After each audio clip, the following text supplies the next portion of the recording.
Welcome to the Inland Sports Show. Your leader in sports in the Inland Empire. Move to Riverside. Now, here are your hosts, Pep Fernandez and Jeff Gorham.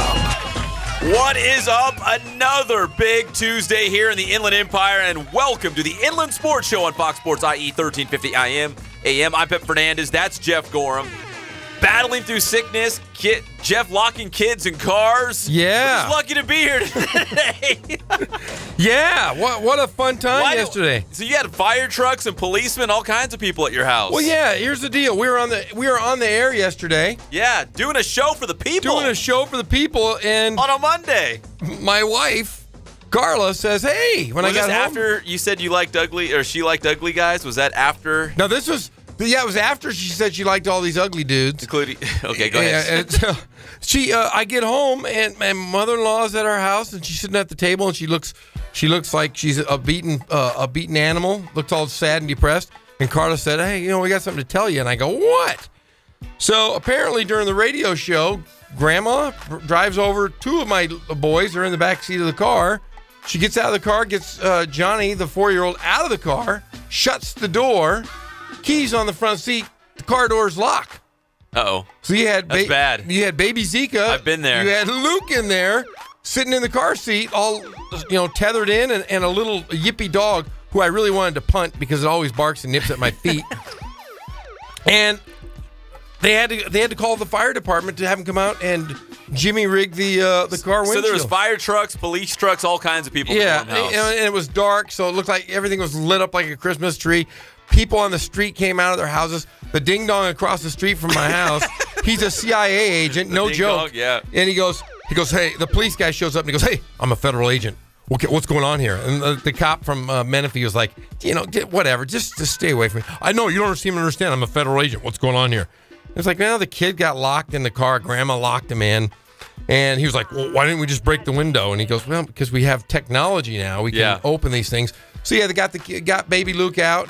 Everything was fine. Everyone's good. Everybody thought I was going to be mad when I came home. I just laughed it off. So they kept it a secret from you because, again, we were doing the world famous Inland Sports Show on Fox Sports IE. This was all going down at your home as we were on the air. Yeah, and then I walk out of my house this morning, to move the trash cans. I'm getting weird looks from the neighbors. There's that bad dad. You're the bad dad. You're like, no, I was doing the Inland Sports Show. I wasn't even here. Don't pin that on me. I was on the radio. Blame my wife and her mom, for God's sakes. So yeah, they locked our baby in the car. But everything's fine. Both you and I are on the mend. We're feeling better. Yes. Battling through some sickness, but we're on the upswing. We're trending right now. We are trending upward and onward. We got a big show, a lot of big guests. We finally landed Brian Dutcher, the head basketball coach at San Diego State. He's a friend of yours, but very elusive, very slippery. Yeah, he's been hard to get. I mean, come on, man. We used to be able to get Fisher on any time. Steve Fisher was a friend of the show. And then now we got Dutcher. He's, the new head coach. You have to go through all these different channels to get a hold of the guy. I'm like, come on, But you man. have his cell phone. I do, so but he's blow like, him up and be like, "Dutch, let's do this." Apparently, big time. Apparently, San Diego State's basketball program is big time. So they made us go through the different channels. But, man, I was thinking about it. I've known this guy for 17 years. That's your homie. 17 years of basketball camps. Too much red tape. Yeah, Too much red tape. But, yeah, we get to have him on the show finally. We're excited, man. We're excited to have the head coach of the Aztecs, Brian Dutcher, on the show.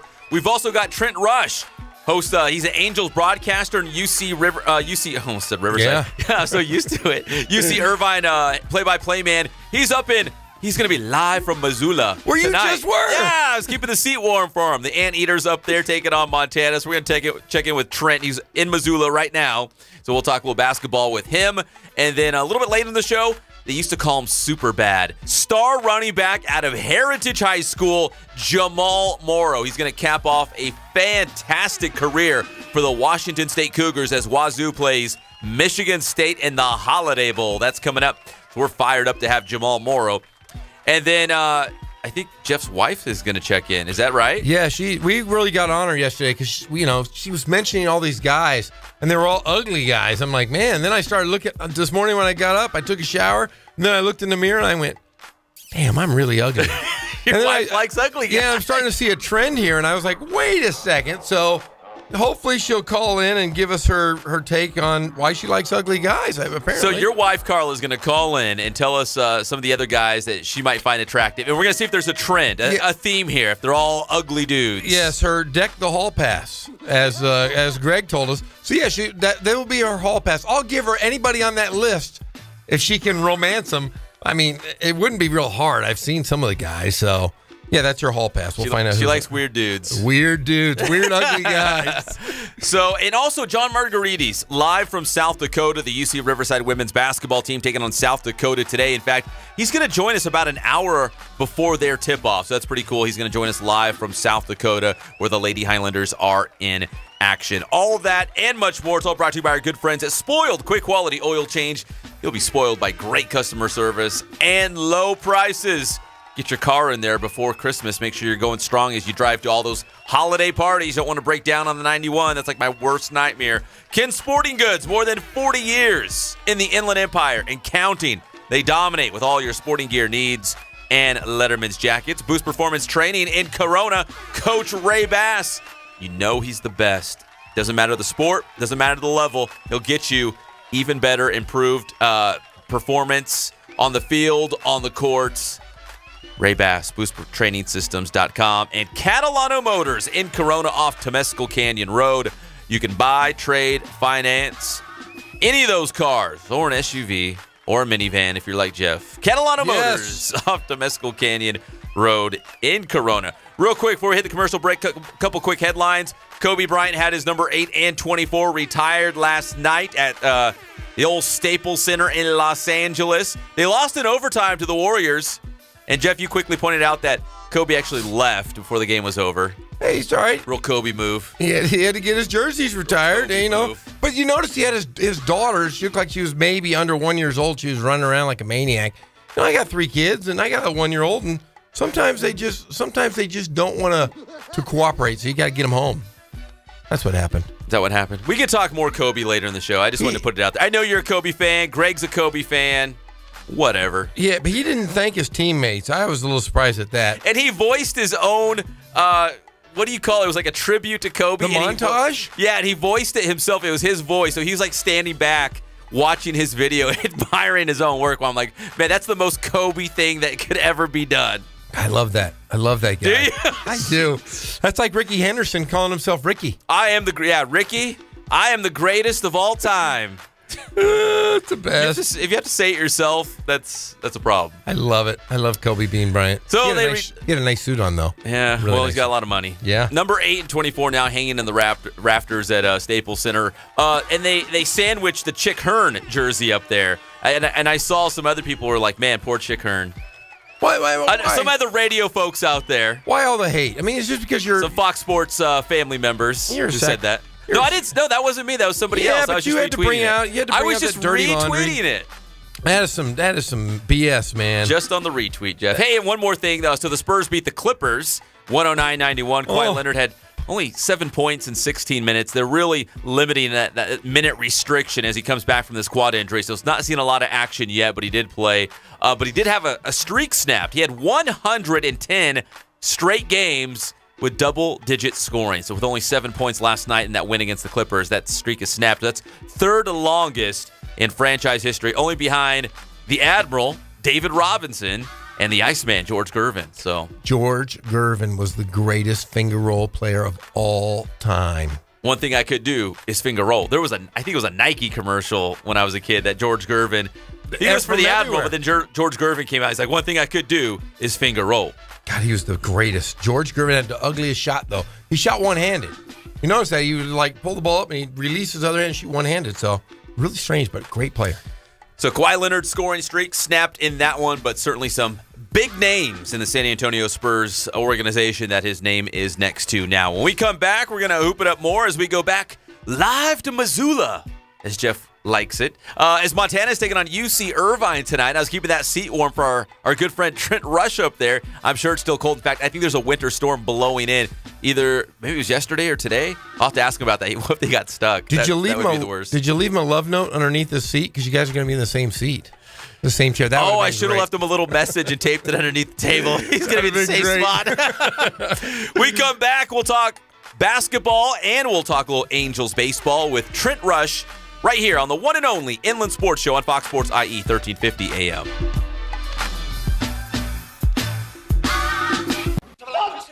1.21 gigawatts!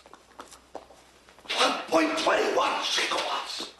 The Inland Empire's home for all things IE just got even better. Introducing the award-winning Inland Sports Show with Pep Fernandez and Jeff Gorham. Weekdays 3 to 6 p.m. Your local sports leader in the Inland Empire. Fox Sports IE 1350. The all-new Fox Sports IE 1350.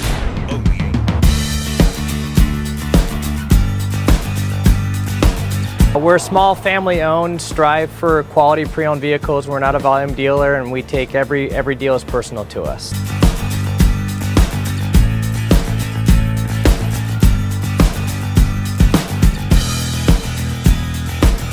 We're a low-stress environment. We're not a pressure sales house. If you want to shop us, you're more than welcome to shop us. We have, like I said, great rates, competitive financing, a lot of one-owner, clean Carfax, clean title vehicles.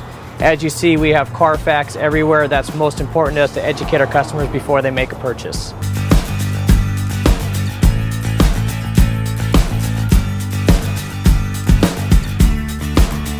We're right off of Ontario, right off a couple exits off the 15 freeway, off Cajalco, off El Cerrito, and we're right on the main drag going into Dos Logos and the crossings.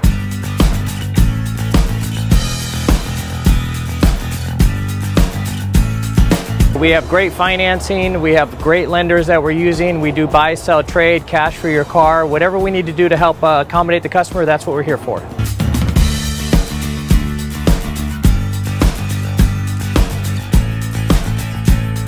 We have a little bit of everything. We start at about $69.95 and go all the way up to $100,000. We have Escalades, we have commuters, we have pickup trucks, we have Jeeps, sport utilities, and if we don't have it, our specialty is finding you exactly what you're looking for.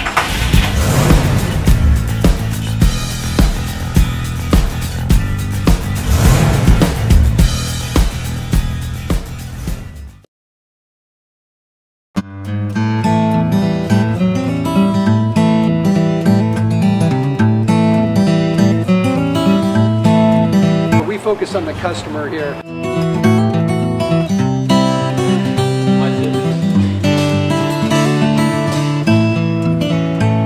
Believe it or not, that is the biggest thing for customers on an oil change. They just want the convenience of coming in, driving in, getting it done, and driving out.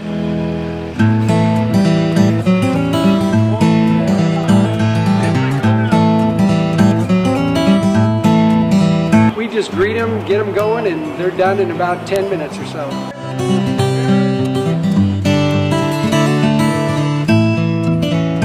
We don't push any sales on them. We do the oil change, and I think that's what sets us apart is our customer service. Vacuumed and cleaned your windshield for you as well. Everything's looking pretty good. Come into us one time, believe me, we'll spoil you and you'll be ready to come back the next time.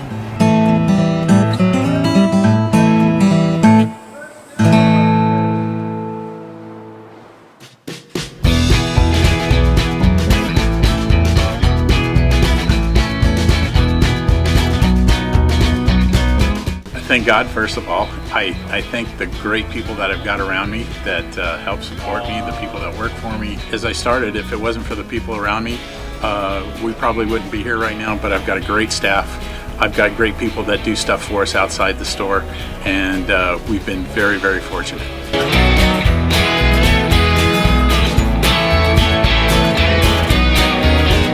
Our service is impeccable, and we just keep trying to get better every year.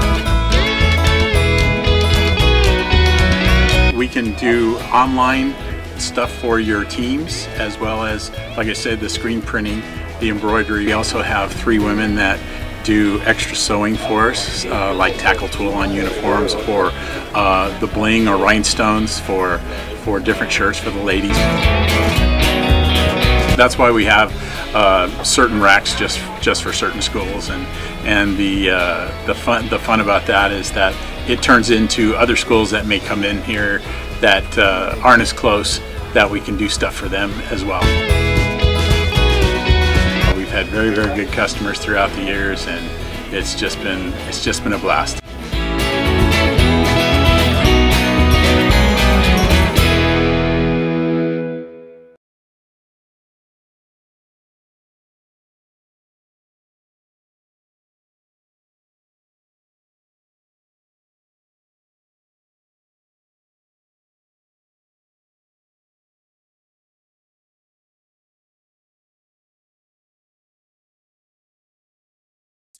We're supposed to think about how many guitars we've smashed, make ridiculous on-tour requests, tragically break up and blame creative differences. Yeah, I'm not banking my retirement on a band that's never left your garage. When it comes to financial stability, don't get left behind. Get tools and tips for saving at feedthepig.org. This message brought to you by the American Institute of CPAs and the Ad Council. This is a guided meditation on parenting. Take a deep breath in and let go of the time you and your son played basketball and you attempted to slam dunk. Or when you hit that piñata into your neighbor's yard. Let it go. You don't have to be perfect to be a perfect parent. There are thousands of teens in foster care who don't need perfection. They need you. For more information on how you can adopt, visit adoptuskids.org. A public service announcement from the U.S. Department of Health and Human Services, Adopt U.S. Kids, and the Ad Council. Want to hear the most annoying sound in the world?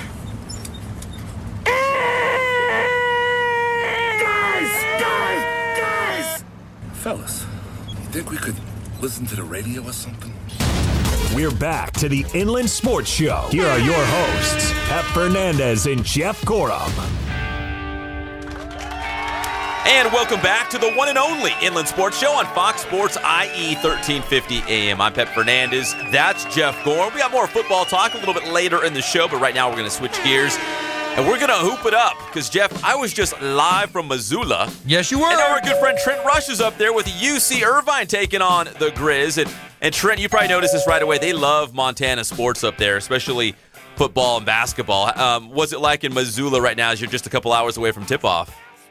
Oh, the sports culture out here is awesome. It's a little chilly. We got a little bit of frozen rain a little bit ago. It's at the mid-30s, but could dip into the 20s, high teens later tonight, but that's okay. You know what's crazy? Their football games, they get 26,000 people at their football games, like, regularly. This town absolutely loves Montana sports. It's kind of cool to be a part of it. Well, Trent will have the call as the Eaters are taking on the Grizz live in Missoula tonight. And Trent, I'm sure, hey, you're very studious. You do your homework for these games. But Jeff and I noticed that Montana's like an honorary member of the Big West Conference. They've played 4 Big West teams, at least 4 on their schedule. You guys are the final game as they took on UC Riverside on Sunday and picked up that 77-61 win. Having played, what was it, Northridge, Jeff, and Santa Barbara, and UCR, and now UC Irvine tonight. Man, they're making their way through the Big West Conference. You guys are the final one, so hopefully you'll pick them off for us tonight. Well, we'd like to see that happen, of course, as supporters of the Big West Conference. That would be nice to see. It's going to be an interesting game for UCI because this is the kind of game that you can kind of get a gauge in some ways about where UC Irvine's at. The record of 4-9 right now, a little bit misleading because they've played the 16th toughest schedule in America. It's been absolutely crazy, the teams that they have played against, and so many road games. But, this Montana team lost to UC Santa Barbara, but they beat CISA, and they just beat UC Riverside. So we'll kind of get an idea of maybe where UC Irvine's at after tonight. Now, Irvine has pretty much a new team as far as scoring-wise. How are the young guys playing? How's Evan Leonard playing and the few of the other new guys in the program? Well, Evan's done a good job leading the team in minutes right now, leading the team in scoring, so that's been cool. Look, anytime you got to replace the player of the year in the conference and Luke Nelson from a season ago, that's tough to do. But then you throw Jaron Morton into the mix. He was such a key contributor for UCI last season. Giannis Demakopoulos. Those were UCI's 3 top scorers from a season ago. So this is a team that now basically features no seniors, a bunch of sophomores and juniors trying to make their way through here. They're taking a lot of bumps here, playing against really tough competition in tough road environments. I tell you what, as a broadcaster, I'm having a blast going to all these cities, but I think it's tough on the players to have to do this. So we'll see, though, because there's 2 schools of thought. You can get beat down by these games and lose that confidence, or you can take this as learning opportunities and that's going to help you a lot in league play. For UCI, it's especially important. The first game of conference is at UC Davis, and that could be a really big one coming up on Thursday, January the 4th. Yeah, it's a huge conference game right out of the gate. Trent Rush live from Missoula. He's got UC Irvine taking on Montana tonight. And Trent, digging through the box score of that Highlanders game against the Grizz, I mean, is there anything that jumped out at you that might be some keys to the game tonight? Because for us, when I say us, I say UC Riverside, of course. But for us, going into that matchup, the Highlanders have had a problem. They've been kind of plagued with falling behind early and playing catch-up throughout the entire game. And for Montana, great guard play. I mean, you're going to find out in a hurry that Ahmad Rory and Michael Ogine, they kind of run the show there. And a former Cal State Fullerton guy, Jamal was a great presence inside. He had a solid game in the paint for Montana. But just digging through the box score and what you know about the Grizzlies and that matchup with UCR from Sunday, how do you kind of see this contest panning out? Well, Pep, I appreciate, I should have just called you when I'm putting my game report together because I know you got the scouting report on these guys better than I do at this point. I mean, we're watching a lot of film, and Ahmad Rory's special. I mean, a guy that he scored 22 against you guys, UC Riverside, averaging just under 20 a game. He was their team's leading scorer last year as well, so he's good. And Ogine is good, too. Both those guys are juniors. And those are the top two leading scorers from a year ago. So it'll be kind of interesting to see how good Montana is going to be next year when they come and play at UC Irvine. I don't know if they'll be at your place, too. But I know that that's going to be kind of an interesting thing when they are seniors, what that's going to be like, and maybe when UCI is a more veteran group. I tell you what, when I look at the box score of that game, the stuff that jumped out to me was the stuff on the Riverside perspective. Dikembe Martin was 0 for 7 from the floor in that game and only had 3 points. The fact that they started the game, Montana did, on a 9-0 run. It had a 17-0 run in the second half. Exactly. That was the kind of thing that jumped out to me because, I mean, I've been watching you guys, and, UC Riverside, big win over Cal early in the season, and there's a lot of momentum, and I know that Dikembe Martin's a great player, and Dennis Cutts does a great job every year with the UC Riverside team, and I'm excited to see that program continue to grow, and they're doing really good things. So for Montana to go and beat you guys by double digits, I'm thinking, okay, the Grizzlies must be pretty special, especially the way they basically stopped Dikembe Martin. And I think UC Irvine's young guards could have their hands full, because you're right. Ogine and Rory are really tremendous guards, and it's been good guards that have pretty much haunted UC Irvine so far this season. But, again, they've played some of the best guards in the country. So we'll see how they're able to do tonight against the Grizz. Well, the Grizz are coached by Travis DeCure, who was also the associate head coach for Mike Montgomery. Everybody's kind of heard of that guy when they were at Cal. He's bringing in a lot of West Coast guys. I know he's out here recruiting. I've seen him several times at these travel ball tournaments. He's really going to, I think, turn that program. I think this is his third year. He's going to turn that program around and kind of get it back to its glory. Well, for us being UC Irvine, there are so many coaching ties with what DeCure is doing. So you mentioned he was with Mike Montgomery. Well, Russ Turner, the head coach at UC Irvine, he's part of the Mike Montgomery coaching tree as well. In fact, it was Blaine Taylor, who is also a part of the Mike Montgomery coaching tree. Turner and Taylor coach together at Stanford for Montgomery, but then they have DeCure comes into the mix because Russ's top assistant, Blaine Taylor gave DeCure his first ever coaching job to be Blaine's assistant at Old Dominion. So there's a lot of ties here. And Blaine Taylor, our assistant, top assistant, he played here at Montana. It's incredible. This is the kind of thing that just sums up Montana sports the best way possible. This guy was a legend here. Spent the first 40 years of his life. Was a great player here. He was a coach in the 90s at Montana. I tell you what, it's been 20 years since he's coached a game here at Montana, but he walks around the streets. Every single person in town knows who Blaine Taylor is. I've never seen anything like it before. He is a superstar walking around, and the fact that he is the mentor to Travis DeCure. It's going to be kind of interesting to see what that's like before the game. There's a lot of ties here in that Montgomery coaching tree, and it'll be pretty interesting for sure. Yeah, and speaking of that Montgomery coaching tree, we can bring that back to the Big West Conference. His son, John Montgomery, is an assistant at Hawaii, and Hawaii's really started off well. They're 7-2. What do you think of those guys so far this year? Well, we'll see. Every year with Hawaii, I'm always a little hesitant at the record because they play so many home games. They basically never leave. So once they have to go into conference play and start traveling a little bit, that pops up a little bit more. Look, Hawaii's a good program. Oran Ganat has done an outstanding job with them. Has kind of taken that program from a really dark place and made it a real positive thing in Hawaii. So I'm happy for Oran, and I'm glad to see they're doing well. But I always say in non-conference, you kind of don't, the teams like the UC Irvines and Long Beach, and I think you put UC Riverside in that mix as well, playing all these really tough games. I don't read too much into their records, and I also, on the flip side, don't read too much into the records of maybe a team like Hawaii or UC Santa Barbara that hasn't played that many tough games. Well, Trent is also the host of Angels Postgame, Angels Recap, and of course, hey, man, Trent, you guys are making all the offseason headlines right now with all the acquisition. Of course, the big one, Shohei Ohtani. Man, are you excited to see these Angels actually on the field this upcoming season? Because I think a lot of people, if you can add some pitching, are pretty excited about this Halos team. Hey, 100 days till opening day, and I cannot wait for it. Yeah, no, we are ready to go. We got a countdown clock in the office. I'm just pumped about what this Angels team could be this year. I had a chance to talk with Ian Kinsler a little bit yesterday, and he is somebody that just fires me up because he is just a baseball player. He plays the game the right way. And I was just thinking about all the hardware that the Angels now have. I mean, of course, Pujols a three-time MVP and Trout's a two-time MVP, but Ian Kinsler's a four-time All-Star, and he's a Gold Glover, and Anderson Simmons is a Gold Glove shortstop, and then you have Justin Upton, who's got 4 All-Stars, and Zach Cozart, who's going to come over to play third base for the Angels. He's an All-Star, too, just this last year. In fact, the Cozart signing was incredible. Billy Eppler told us that the plan was for Cozart to come to the Angels and play second base. That was what all the talk was about. Then he called Zach and said, hey, I'm working on a deal. I think we're going to get Ian Kinsler. Would you be open to playing third?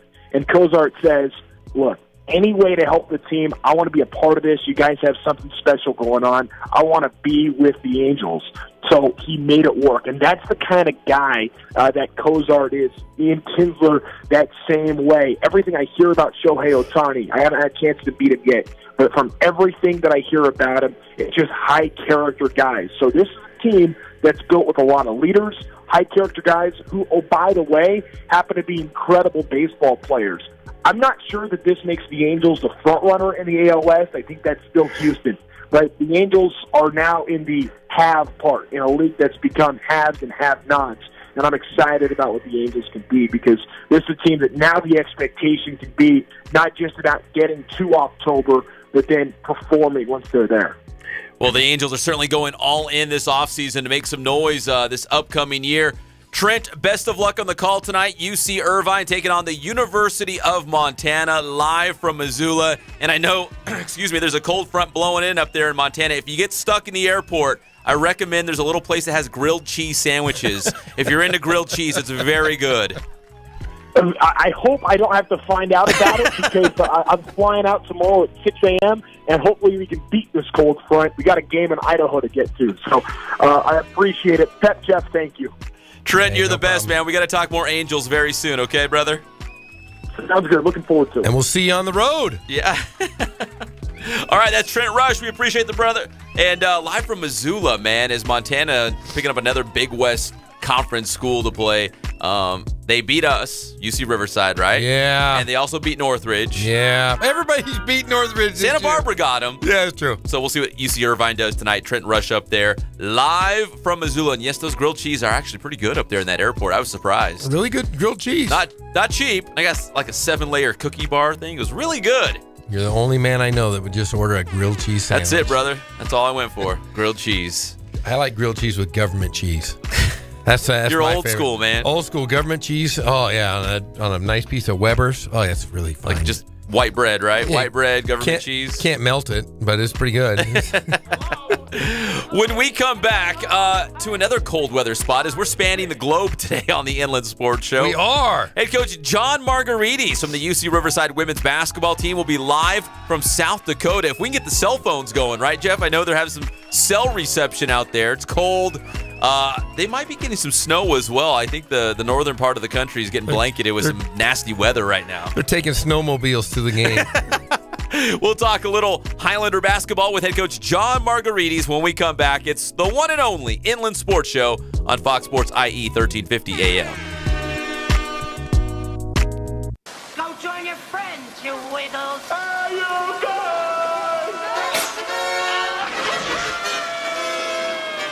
The Inland Empire's home for all things IE just got even better. Introducing the award-winning Inland Sports Show with Pep Fernandez and Jeff Gorham. Weekdays 3 to 6 p.m. Your local sports leader in the Inland Empire. Fox Sports IE 1350. Only AT&T.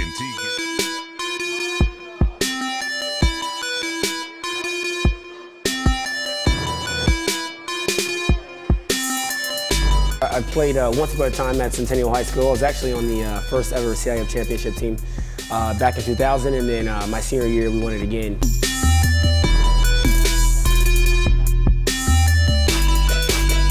I'd say that's my passion because I've done it. You know, I know exactly where these athletes are at. I know what their mindset is right now. I know how hard it is to, number one, find a performance coach who can take you to the next level.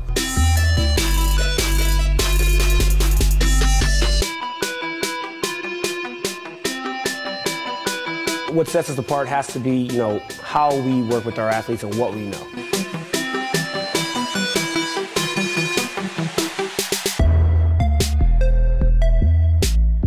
We can take an athlete and you know, help them reach their athletic potential, you know, help them, you know, prevent injuries, help get them stronger.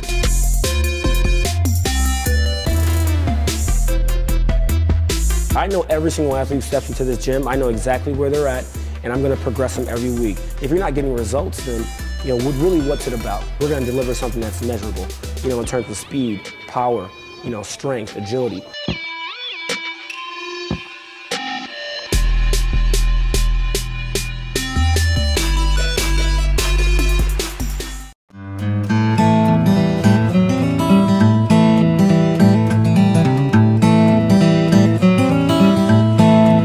We focus on the customer here.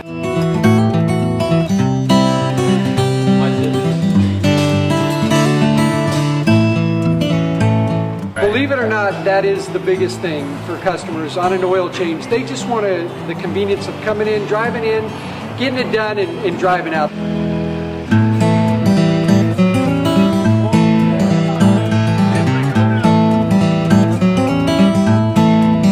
We just greet them, get them going, and they're done in about 10 minutes or so.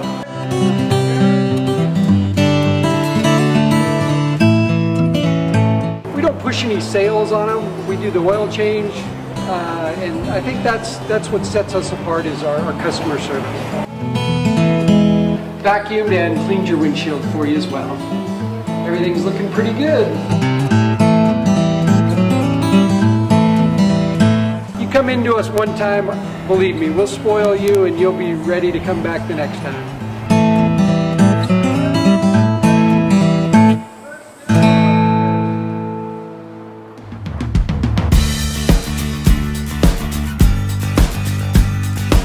We're a small family-owned, strive for quality pre-owned vehicles. We're not a volume dealer, and we take every deal as personal to us.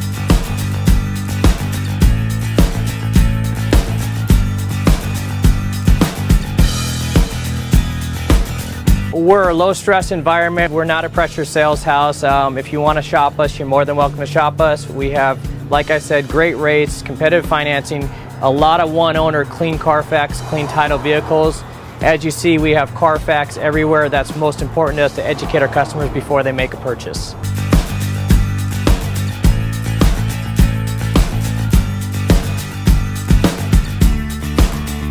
We're right off of Ontario, right off a couple exits off the 15 freeway, off Cajalco, off El Cerrito, and we're right on the main drag going into Dos Logos and the crossings.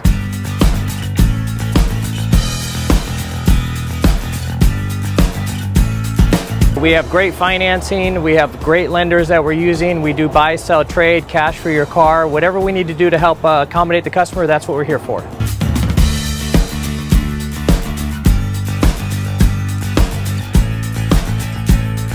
We have a little bit of everything. We start at about $69.95 and go all the way up to $100,000. We have Escalades, we have commuters, we have pickup trucks, we have Jeeps, sport utilities, and if we don't have it, our specialty is finding you exactly what you're looking for.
We're back to the Inland Sports Show. Here are your hosts, Pep Fernandez and Jeff Gorham.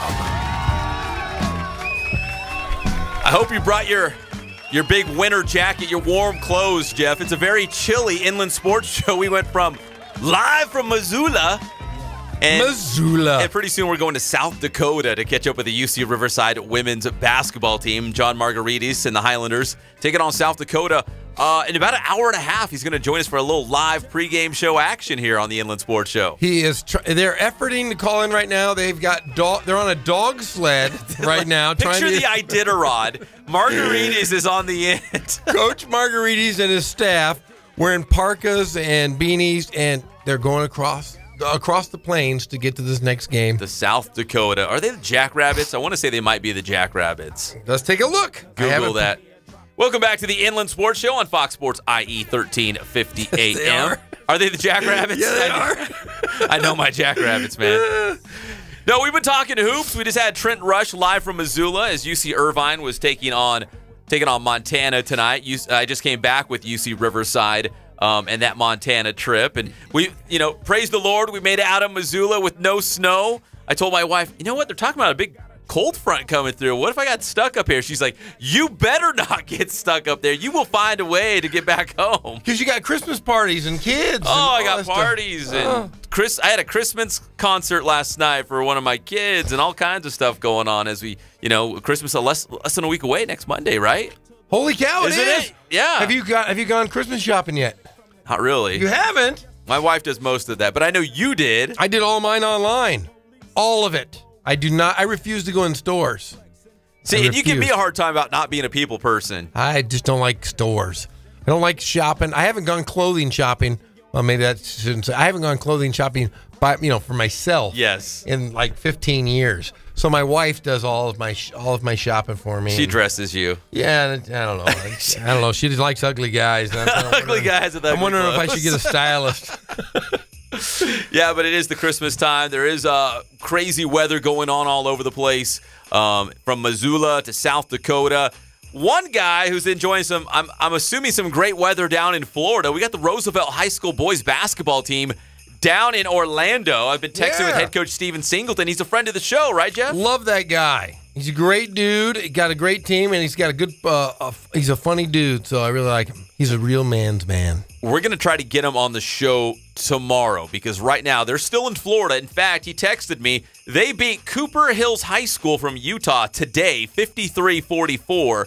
So that's a couple wins at this tournament in Orlando. He says they're playing at 11:30 East Coast time for the tournament championship in Orlando. And I saw some pictures on social media. They're doing all the, the Disney World thing and doing the tourist thing. And now they're in the hunt for that tournament championship. Man, when I was a coach, the furthest I ever went was like San Bernardino. That was it? That was it, man. We never got to go. Pack your bags. We're going to San Bernardino. We're going to San Bernardino. We're going to play the Cardinals. No, that's great for those young guys. Some of these other teams, like Corona's been to Hawaii a couple times. Poly's going to Vegas for a tournament. Notre Dame's going to Vegas. Man, it's pretty nice to be a basketball player. All over the place, like now, road tripping, a big road trips, like college. College guys. But Poly can afford it. They're all rich kids. At Poly? Yeah, they're all rich guys. Their locker room looks like an NBA locker room. Their gym still looks like a Cracker Jack box. But but they got all the nice gear. Yeah, those Poly guys. They look sharp. They get everything they want. Well, Roosevelt, again, in Orlando, trying to play for that tournament championship. If they can win it, then we'll hear from the Mustangs tomorrow on their way back. Because, again, it's almost Christmas. They got to get back in town and hang out with their family and do all the holiday party things and then hopefully get into Big 8 League play because we're gonna they got the Damian Holiday Classic too. Oh, that's another a brutal big one tournament right teams, there. so. That's the best tournament. 64 teams. Yeah, so they're seeing a lot of good schools, but trying to win that tournament in Orlando tonight. And again, we'll try to get Coach Singleton on the air tomorrow. But right now, let's go live to South Dakota. It's the head coach of the UC Riverside women's basketball team, John Margaritas. And Coach, how are you doing out there in South Dakota? Is it freezing? No, it's nice actually. It's suntan weather. Suntan weather. Yeah, the sun was out, and I thought, what a great day to suntan. It's also a great day for some basketball. You're going to take on South Dakota State at 5 p.m. today, local time here, back here in Riverside. I know this is a tough trip for you guys. You're coming off a loss to Iowa State. You still have Minnesota on Friday, so this is a tough 3-game stretch all on the road. What are you hoping to see out of your team tonight against South Dakota State? A little bit more fight. I think that that is what the trip was for us to be in a situation under conditions that we couldn't really escape. We couldn't, we just had to stand up for ourselves and fight. And I thought that the Iowa State game, we tried to do that for a little bit, and we learned a good lesson. What are some positive things, maybe some things that you enjoy about these road trips where you have several games strung together like Iowa State, South Dakota State, and Minnesota as we lead into the break? Because I think you got one more game on this calendar year back home, but you've got 3 big road games as we lead towards Christmas. What are some things that you enjoy when you can get the team away from Riverside on the road all together for the better part of a week with 3 road games? Adversity. we cannot escape each other, and we cannot escape the situation. So you don't get to go home, you don't get to go to your dorm, you don't get to go away from everybody. You got to deal with the situation in front of everybody, with everybody, and if it's not a vacation kind of type of situation, I think you can grow through adversity. Hey, Coach, how is Michelle Curry doing, your leading scorer? I know she's 5 points shy of 1,000 points in her career, but she saw limited action in that game against Iowa State. What's her status for tonight, and are you hoping to see her crack that 1,000-point plateau? Well, we hope so. I think she's, we're going to try to start her again. And what happened is before we went on this road trip, she had a tooth infection. And she went to the dentist, and they pulled out 2 teeth. Ouch. So she was all in stitches, not like laughing, but the other stitches, the real one, and swelled up, and she was. You see blood coming out. She had ice on her face constantly. She's a tough kid. She wanted to try and play. She did a little bit, but then, as a matter of fact, as luck would have it, a couple minutes into the game, there was a 6'4" kid from Iowa State that she ran into it to her, face first. Oh. So she was hurting, and she was a lot better today. Time heals, and so hopefully she'll be able to go a little bit longer. But she's no way. Any other kid on the team would never even try to play last game. Well, Coach, you guys, you lost at Iowa State, but you had a couple good things out of that game. You had four young ladies scoring double figures for you, and you got the game close in the third quarter by it was under 7 points, I believe. It just you guys couldn't hold on to that momentum. But what good came out of that game for you guys? Well, we out rebounded them, and they were huge. I mean, their guards were 6'1", and they were thick kids. They were not. Anybody was no one was thin, so we were they took it to us. physicality-wise, and we battled, and it's just bigger and stronger than us, and they won that battle. Coach, is this all kind of building towards Big West Conference play? Seeing some adversity on the road, playing other good teams, just more, I guess you could say, battle-tested once you get to conference play? Well, you hope that. You really hope that. I've seen where you go to conference with very few wins, and you go to conference and you do really, really well. And then I've seen other teams go to conference, without very many wins and do poorly, and it just turns out to be a really bad year. And hopefully we don't fall apart. We learn from the adversity. And what's interesting is that the meetings that we are having, everything that we're doing is where people are stepping up and they're saying this should not be happening. When in some small little way, it's tough for that not to happen. On the road against really, really good competition. But no one has accepted the fact that the other people are winning and that they are supposed to be winning. They're not supposed to be winning. We're supposed to be winning, and we need to fix it. And so if we could do that and actually, fix it and play a little bit better the next 3 games before conference and get healthy. We need Malou back in the mix. She has not really been healthy all year with sprained ankle. She keeps spraining the same ankle. This is the 3rd time she's done it. And so we need her, and we need a couple of other people to step up. And I don't know. I remember a long time ago we were in a situation where we were losing, and I remember talking to the Booster Club and telling them we're really getting better. And one of the guys raised their hand and said, "Then how come you're losing?" And I really thought that we were getting better. I'm not there yet because really we really need some I don't know, just improvements in some areas. Mm-hmm. But if we see that improvement, we'll see it against really good competition. We will not see it with anybody else. Well, Coach, you guys have improved. Like you said, the improvement's gotten better. You're 2-2 this month, but compared to last month, I mean, you guys, in the 4 games, you guys have improved in every statistical category. You guys are scoring more, 3-point percentage is up, your assists, your free throws. You guys are playing a lot better, but you're just playing against much better teams that you're going to see than you normally see in the Big West. So this is really a good. It's trending up for you guys. I really appreciate you paying attention. Yeah, good job, Jeff. Hey, it's my use. I'm a Highlander fan. I gotta know what's going on. You guys are doing a great job here early in December. We just need to keep wits about us and just keep working hard and let's see what happens. But looking into the season before the season started, we knew we were, in the deep end. If we're going to learn how to swim, we would only do it in the deep end. We did not have the luxury of being at the 3 feet of water. All right, that's UC Riverside head women's basketball coach John Margaritas here on the Inland Sports Show on Fox Sports IE 1350 AM, getting set to tip off against South Dakota State. Coach, we'll let you go back to your sun tanning out there in South Dakota. I'm glad you took me out of it because I was starting to get burned up a little. I need a break.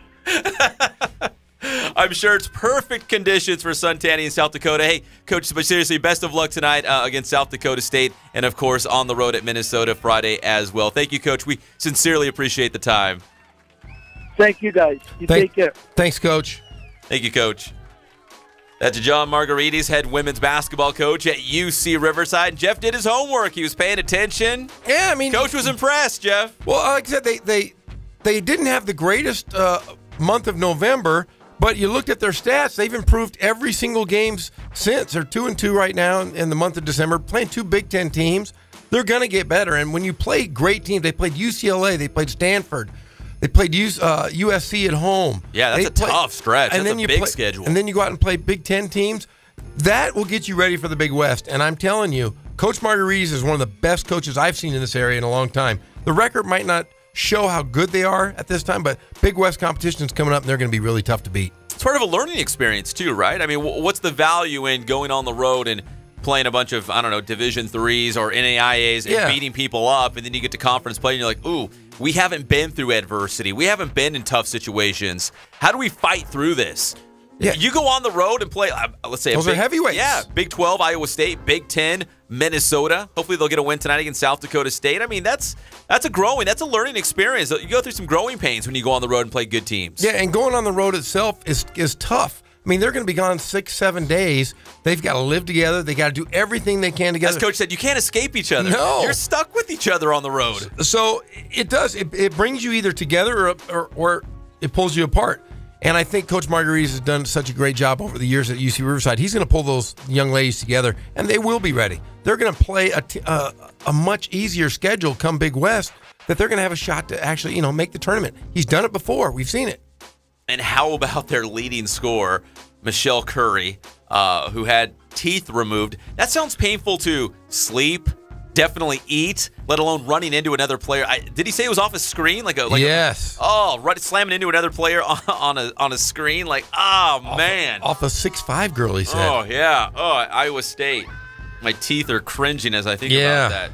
I had the old double root canal last year. I remember that. Yeah, do you remember that? I do remember that. When it comes to teeth, I'm like, oh, yeah, sounds awful. All right, you know what I wanted to ask him, but we didn't get a chance to?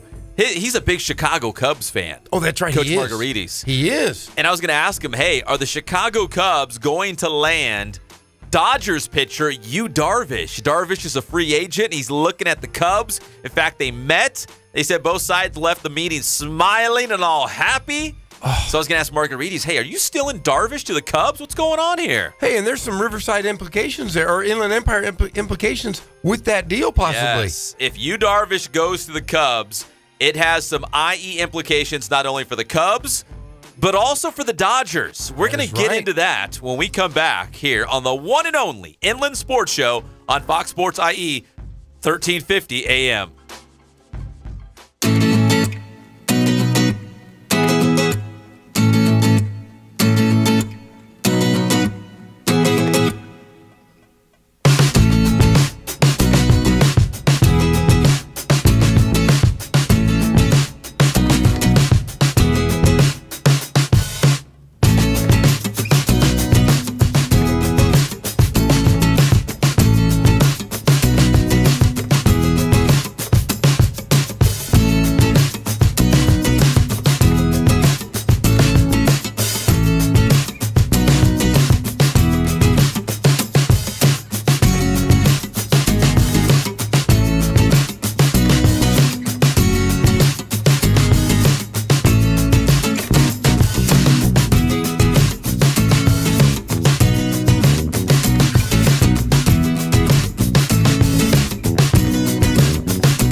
ESPN, KUBE, Riverside.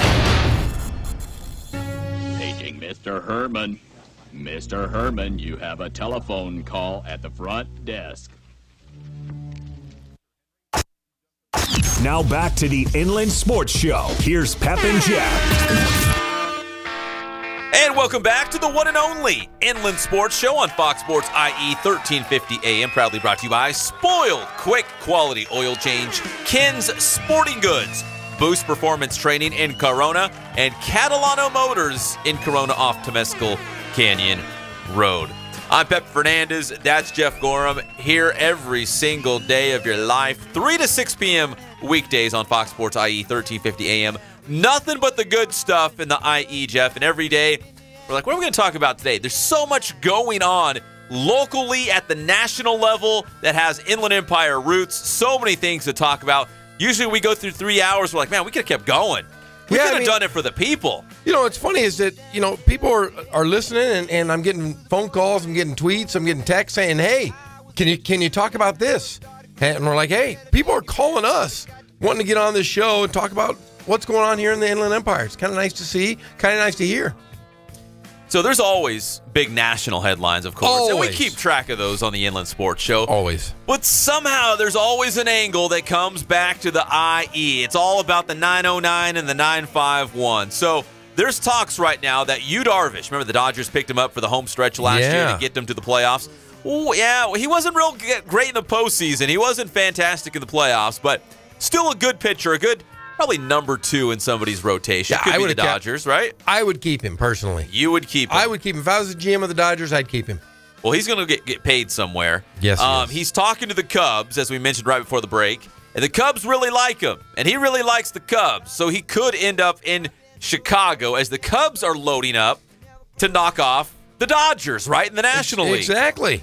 So if Yu Darvish goes to the Cubs and they add him to the starting rotation, what about our guy Tyler Chatwood? Tyler Chatwood, the pride of Redlands East Valley, just signed, 3 years, $37 million? 38 million, my friend. I took $1 million away from him. Please don't do that. That one's for me. Tyler Chatwood just joined the Cubs. Again, Chicago's got some pretty good starting pitching, so where does Tyler Chatwood, where would Yu Darvish fit in if he signs with the Chicago Cubs? That's the big question. I mean, $38 million, you're not going to sit him, so he's going to play. No, they brought him in for a reason. It's not like, we'll invite you to spring training, maybe you'll get a job. It's like, no, we're paying you $38 million. You're one of our guys. Yeah, Yu Darvish, if you look at him, he's a great pitcher. They said in the playoffs, though, that maybe he was tipping his pitches. I don't know if you had heard this. Yeah, to the Houston Astros. Yeah, I mean, he's still a number 2 guy at almost at any a number 2 in most of the contenders and a number 1 for everyone else. So why would you get rid of him? I mean, he just had a couple bad games in the postseason. I know people go, hey, what? He needs to go. There's Greg. Greg already packed his bags. Greg has his bags packed. He just checked him in on the airline. Yeah, the what have you done lately is always going to stick with him because his last 2 starts were really brutal for the Dodgers. So Darvish could go to the Cubs. So what does that mean for Tyler Chatwood in the starting rotation? I think Tyler's safe. They wouldn't pay him $38 million to just go in the bullpen or whatnot. So Tyler Chatwood signed with the Cubs. Yu Darvish might go to the Cubs. If he does go to the Cubs, that's going to open up a spot in the rotation because consider this as well. Brandon McCarthy was just traded from the Dodgers to the Braves in that Matt Kemp. That's right. That Matt Kemp deal, which now it sounds like the Dodgers won't even keep Matt Kemp. They're going to bring him in, release him, and then he's going to go off his own merry way. But Brandon McCarthy's gone in the Braves trade. Yu Darvish might be gone, going to the Cubs. They got some guys in the minor leagues, including our own Trevor Oakes out of Woodcrest Christian High School and Cal Baptist University. Hey, Trevor was awesome at AAA Oklahoma City. He was 4-3. I think he made like 15 starts for AAA Oklahoma City for the Dodgers. This could be his shot. This could be the open door that Trevor Oakes, the pride of Riverside, could be looking for to get in that starting rotation. Well, you look, in spring training, they loved him. I mean, they really thought he was going to be the guy, but then they were just so deep. But he did get a lot of reps this past year, and I believe he has a shot to make the rotation or make the team in some capacity, which would be great. So at AAA Oklahoma City, he was 4-3. His ERA was 3.64, which is not bad at all. So pretty solid. He made 15 starts, appeared in 16 games overall for the AAA Oklahoma City Dodgers. So I'm hoping, fingers crossed, that with McCarthy out of the picture, if Yu Darvish ends up signing elsewhere, the Cubs specifically, that Trevor Oaks might get his shot to crack the rotation. Here's what the Dodgers do every single year. They always bring in all of these starting pitchers. And I think to myself, why do they need all these starting pitchers? You've got way too many. Usually you go 5 deep, right? Sometimes 4. Why do you need all those starting pitchers? And it never fails. Somebody's hurt. Somebody's out. Always. Always. They always stock up with starting pitching, and they always got multiple starting pitchers on the shelf. So with McCarthy out, Julio Urias is going to miss a good chunk of this season as he recovers from injury. And if Yu Darvish ends up signing with the Cubs, I think this could be the year. And remember, we had Gary Adcock on the show last week, Cal Baptist University skipper, saying that CBU holding their breath, waiting for the first Lancer to make it all the way up to the big leagues. Trevor Oaks could be it for the Dodgers. He'd be a good setup man as well, just to get some spot time with the major leagues. Yeah. And then eventually, you play him in that position for a year, then come back and he's a starting pitcher. He's seasoned. He's still a young guy, a kid. He's got a shot. I mean, they just lost their setup guy. He'd be great in that role, and he'd be great as a starter as well. So the sky is going to be open for that young man. Well, spring training is right around the corner, which is crazy, in the month of February. So we will keep you up to date on the latest on Yu Darvish and if the Dodgers make any moves, because, again, it's going to impact a guy like Trevor Oaks. They're also trying to, from what we heard, put Yasmani Grandal on the trading block. So if the Dodgers ship him off, I mean, Austin Barnes had already taken the starting job away from Grandal. Out of Riverside Poly High School, Austin Barnes burst onto the scene, and now he's got the job. He's not going to give it back. So Grandal, he's got a hefty paycheck, and now they're shopping him around to see if there's any buyers because Austin Barnes is the catcher of the future for the Dodgers. How cool would it be to see Trevor Oaks, Woodcrest Christian, and Cal Baptist pitching to Austin Barnes out of Riverside Poly? Riverside owning the Dodgers, That would be sweet. The battery, the pitcher, and the catcher for the Dodgers from Riverside. That'd be pretty cool to see. All right, well, we love the Dodgers. They're going to be looking good next year. We like the Dodgers. I love the Angels. I know you love the Angels. That's why you had Trent Rush on for you. Talk a little Halo baseball. I love light up that halo, baby. So the Angels and the Dodgers will be looking good, but not looking good. All the guys that your wife likes. That's what we're going to talk about next. Yeah, my wife. I'm struggling with her right now. Including Jorge Fabregas, who did play for the Angels a little bit, right? Yeah, that was her favorite player, and she just thought he had a great butt, apparently, but it's just weird. When we come back, Jeff's wife, his real wife, Carla, is going to call into the show. We'll talk a little baseball, and she's going to give us a list of guys that she finds attractive, because we see a growing theme here with the athletes that Carla likes, and Jeff, and we think there's an ugly guy theme, and we want some confirmation on this. She knows her baseball, though. I'll give her this. She knows a lot more about baseball than I do, but yeah, she does like some ugly dudes. When you dropped the Jorge Fabregas bomb on all of us, I was like, what? Oh, she likes Jorge Fabregas. Trust me, like I said, I went home last night and this morning I looked in the mirror and just said, why am I here? Just give up. Why don't I just grow my hair out, look like, just a homeless man? Yeah, she's ruining me. She is ruining me. Carla is calling in next. It's the one and only Inland Sports Show on Fox Sports IE 1350 AM. I swim here every summer in my adult life. Every summer, there she is. Lotion. Oily. I can't take this no more. The Inland Empire's home for all things IE just got even better. Introducing the award-winning Inland Sports Show with Pep Fernandez and Jeff Corum. Weekdays 3 to 6 p.m. Your local sports leader in the Inland Empire. Fox Sports IE 1350. The Mark and Rich Show. They're not bringing chicks, have they?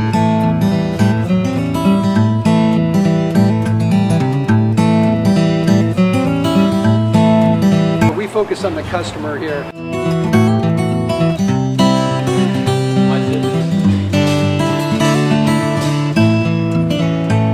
Believe it or not, that is the biggest thing for customers on an oil change. They just want the convenience of coming in, driving in, getting it done, and driving out.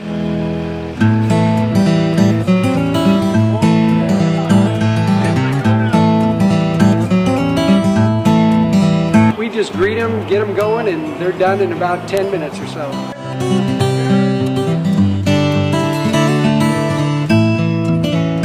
We don't push any sales on them. We do the oil change, And I think that's what sets us apart is our customer service. Vacuumed and cleaned your windshield for you as well. Everything's looking pretty good. You come into us one time, believe me, we'll spoil you and you'll be ready to come back the next time.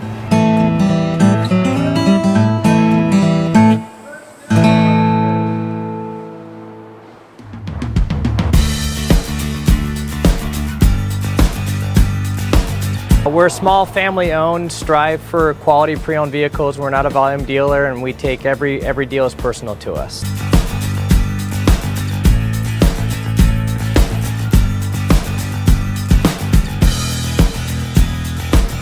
We're a low-stress environment. We're not a pressure sales house. If you want to shop us, you're more than welcome to shop us. We have, like I said, great rates, competitive financing, a lot of one-owner, clean Carfax, clean title vehicles. As you see, we have Carfax everywhere. That's most important to us, to educate our customers before they make a purchase.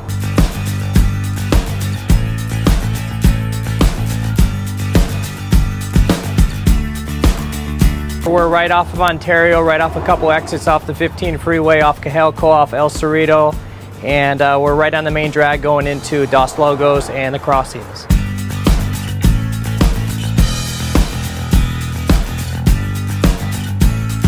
We have great financing, we have great lenders that we're using. We do buy, sell, trade, cash for your car. Whatever we need to do to help accommodate the customer, that's what we're here for.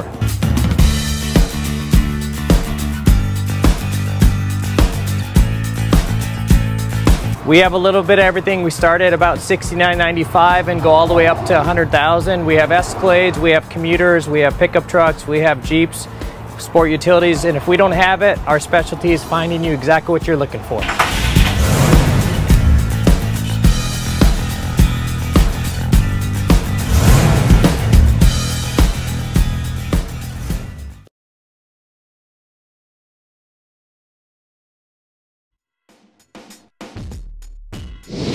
So how you guys doing? My name is Coach Ray Bass. We're here at the Boost Performance Center today, and here with the one and only Pep Fernandez, and we're going to go over a real basic vertical jump, all right? We're going to teach you guys the technique and its progression.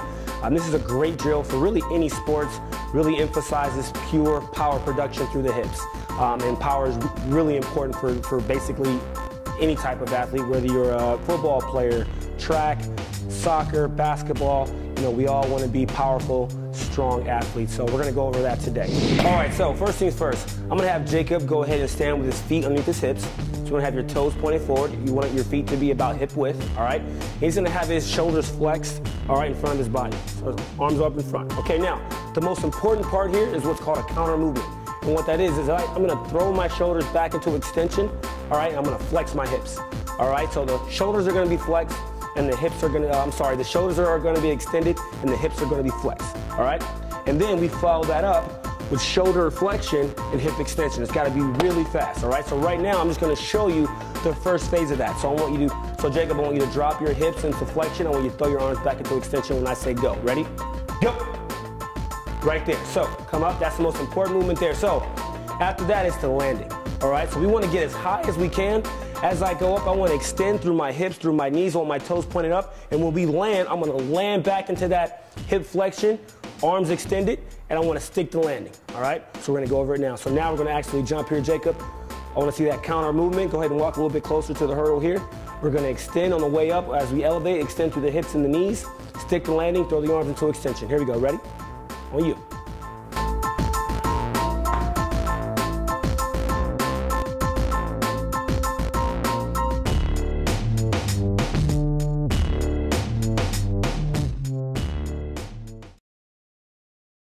That will lead to more effective treatments and save more lives. Visit tjmartell.org to learn about music's promise for a cure.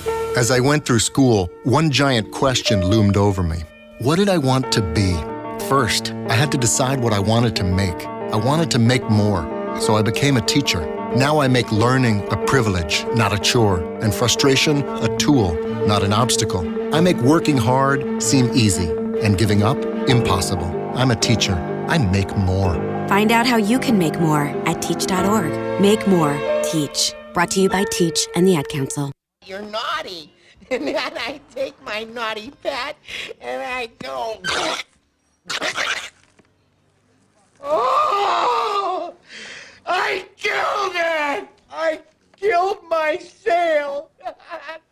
That's when I blow it. But that's when people like us have got to forge ahead, Helen. We're back to the Inland Sports Show. Here are your hosts, Pep Fernandez and Jeff Gorham. And welcome back to the Inland Sports Show, Fox Sports IE 1350 AM. Big shout out to Coach John Margaritas and Trent Rush already joining the show. And right around the corner, Jamal Morrow, running back from Washington State, the pride of Heritage High School, as well as the great Brian Dutcher, San Diego State men's basketball coach. Big show right there. Oh, some big name guests, but maybe the biggest of all. Checking in live on the show, the real life wife of Jeff Gorham, Carla. Carla, welcome to the show. How are you? Can you hear us, Carla? I don't know what happened. Jeff, you guys have a phone in your house, right? As you know. Well, I don't know what's going on. Oh, we were on such a roll. We were building it up. She has this history. You were telling me of guys that your wife likes, that she's a fan of. We're like, there's a certain trend. All these guys, they all share the same quality. They're all kind of weird-looking, ugly guys. Yeah. Oh, there she. Let's see here. Oh, she hung up on She hung up. Yeah. I'm really concerned. Like we said yesterday, we were talking. She likes Kylo Ren, and I just don't find that guy to be attractive at all. That's just the weirdest thing ever. She likes him. She does. She likes him a lot. Hey, Carla, Hello? are you there? Hello. So How are you guys? You like Kylo Ren, right? I do. He's sexy. Come on. There you go. Come on. He's not a good-looking guy. And then we Who are some of the other names that your wife likes? Yeah. Give us some names. Give us your top 5. If it's your what did we say it was, the Christmas hall My pass? hall pass list. Deck the hall pass. Yeah, deck the hall pass. Let's give us your top 5. Okay, well, they're not in any order except for number 1. Thor is definitely number 1. Yeah, he's good. Okay. He might be good looking. All right, that's fine. He is. And then George Fabregas. Jorge, se llama Jorge. Sí. Wait, is that Jorge? It's Jorge Fabregas, isn't it? It is not. It is Fabregas. And he How would do you get know very that? angry to hear you guys. Yeah, how would you know? Because one time he hit a home run. The one time he actually hit a home run. One time? They interviewed him, and the guy said Jorge Fabregas, and he said George Fabregas. Oh. Lo Also- siento, mi amigo, Jorge. So he was a little upset to be called Jorge. Yeah, and he wouldn't sign people's autographs if you. Oh, he wouldn't? Did we lose her Oh, again? man, she was very angry. I called him Jorge. She just hung up on you, Jeff. I'm telling you, we have no reception where we live. Where do you live, Mordor? Or Hello? Are you she's there? back. Stop moving. Back. She's straight out of Mount Doom. She's back. Are you there? Oh, man. This is there she is again. From the surface of Tatooine. Yeah, well, are you calling from the surface of the sun or what? I can hear you guys perfectly fine. Stop moving Making around. fun of I know you like to walk around. Just stand still. The satellite is beaming off your forehead. All right, so we got George Fabregas, and we've got, who else? Ross from Friends. Ross David Geller. Schwimmer? Schwimmer, that guy's a mess. He's a complete ding-dong. No, he's very sexy. And then Luther. Luther, Idris Elba. Oh, Yep. yeah. He's a pretty good-looking guy, but who else? What other guys you That's found? my 5. And my you five. said Kylo Ren. And Kylo Ren. You said you liked Shaquille O'Neal as well. Yes, I do. Very, very sexy. Hey, Carla, did Jeff tell you his story when he met Shaq? No. No, you didn't listen to the show? How I hung out with him at Dave & Buster's? I've told you this story a million times. Oh, I probably wasn't listening. Oh, jeez. Now, Carla, we have something we have a nice graphic that Pep has put together of your top 5 good-looking guys. It's top 4. Ooh, I can't wait to see it. Can you print it for me? No. It's not top 5, and I put Jeff on there, too, even though he's not in the top 5. Yeah, well, I mean, seriously, what do you see in me? Because I woke up this morning, and I just felt really bad when you mentioned all these guys that are just hideous. They're not hideous. They're very attractive, all of them. Thor, Luther, Kylo Ren, George Fabregas, Ross Geller, very sexy men. The graphic I created begs the differ. Ross Geller. Yeah, you're the only person on the planet that said Ross Geller is attractive. I bet you I'm not. Yeah, I think you are. So have the police or the fire? Did the police leave you? Have they been to our house today at all? Nope, just yesterday. Yeah, you locked our kid. No, your mom locked our son in the car. Is that correct? He did, yes. He had to be rescued by fire and rescue. And what did our neighbor across the street, the CIA agent, say? I'm a federal agent. What's going on out here? Yeah, I'm gonna bring in my fake little. I'm gonna bring in my fake little sheriff's badge next time. Be like, hey, here's my badge. It's official. What's going on here, guys? What's the details? Hey, Carla, if you're an Angels fan, and let's say George Fabregas is your favorite player, who's your second favorite Angel? Chili Davis. Chili Davis. Chili Davis. Wow. That was out of left field. Yeah. Okay, man. So she's a big time Angel fan. Yes. You know Chili Davis. I thought she was saying Mike Trout. But now, you used to go on the road. No, and I like Spike Owen. You guys remember Spike Owen? Yeah, I do remember Spike Owen. I do. I had his Panini sticker in the sticker book. Yeah, I remember that one. Mm-hmm. Sean Bosky. He's like top 10. Who was it? Sean Bosky. Yeah, I remember him as well. Yeah, my wife likes. Yeah? She likes the obscure Angels. Yes. Yeah, none of the big ones. None of the studs. JT Snow. JT Snow, very attractive. Now we're just going by attractive. Oh yeah. Oh, did they play baseball too, or is he pretty good? Who? Yeah, exactly. Yeah, no, exactly. I was just throwing some names out there. But you used to travel and follow the Angels? Yeah. Yeah, that was back when they had like Gary DiSarcina. Yes. And the two announcers were Ken and Ken. I love them. I'll you guys take remember your word the great for it. Ken and Ken?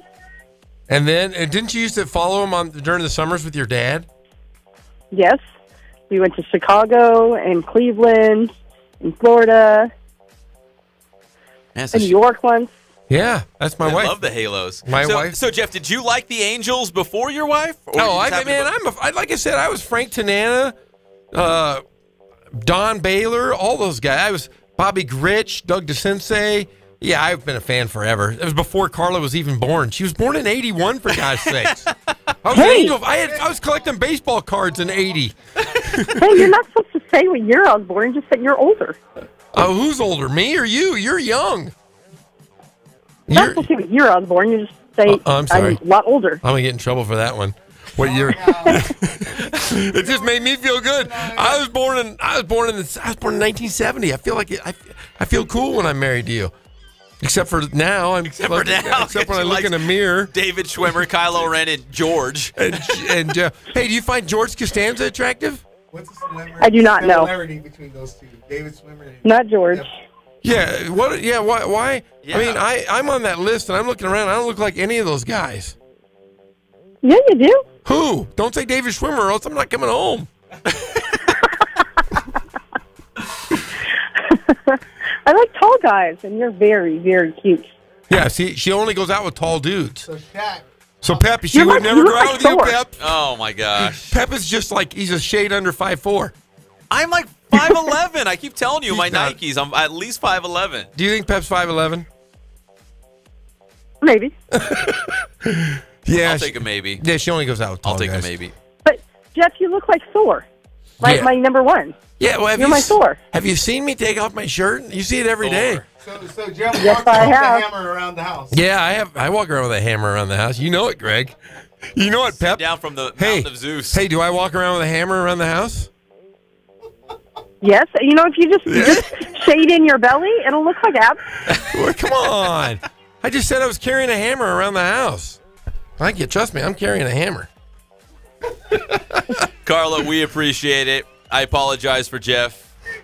He's trying to do his best over here, being in competition with George and Ross from Friends. I'm sticking my stomach in, though. And Ben Solo. And Shaq. Yeah, he does a good job. Yeah. Well, thanks for calling and ruining my afternoon, honey. Telling me how ugly I am, basically. Okay, thanks, guys. All right, thank you, Carla. Hey, make me some meatloaf. Get off the phone and make me meatloaf and call the cops on our kids. All right, bye, my Thor. Bye, my Thor. Uh-oh, Jeff has a new nickname. Yeah, baby. Big Jeezy. My Thor. Jeez. She has called me the mayor, too, you know. The mayor. In some social circles, people call Jeff the mayor. Oh, my gosh. When we come back, we got a break, because when we come back, it's Washington State running back Jamal Morrow out of Heritage High School. He's going to join us live here on the one and only Inland Sports Show on Fox Sports IE 1350 AM when we come back. I got a hall pass.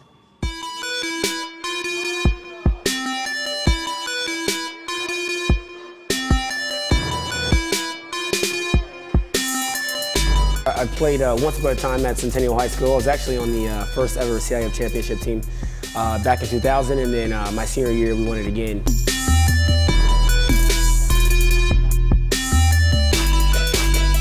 I think that's my passion because I've done it. You know, I know exactly where these athletes are at. I know what their mindset is right now. I know how hard it is to, number one, find a performance coach who can take you to the next level.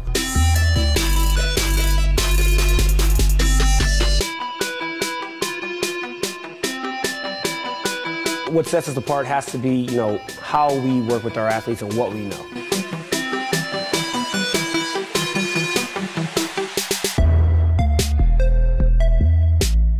We can take an athlete and you know, help them reach their athletic potential, you know, help them, you know, prevent injuries, help get them stronger.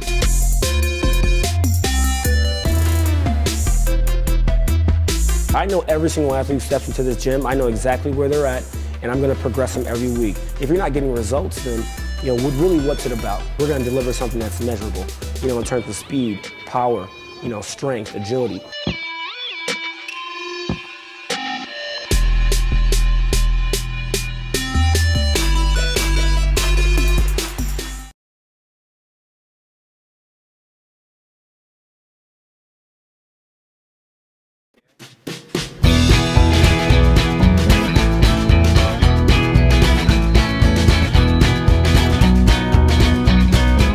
Thank God, first of all. I thank the great people that I've got around me that help support me, the people that work for me. As I started, if it wasn't for the people around me, we probably wouldn't be here right now, but I've got a great staff. I've got great people that do stuff for us outside the store, and we've been very, very fortunate.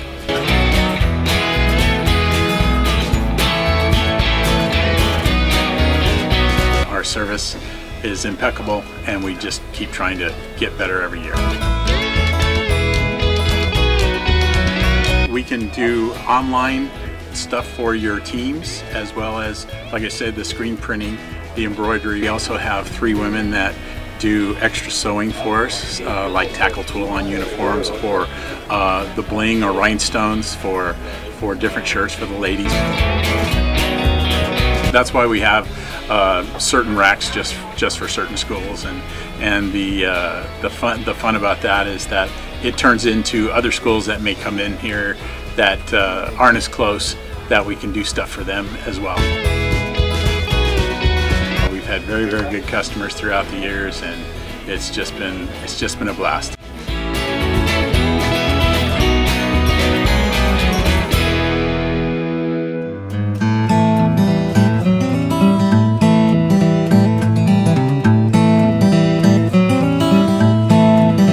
Focus on the customer here.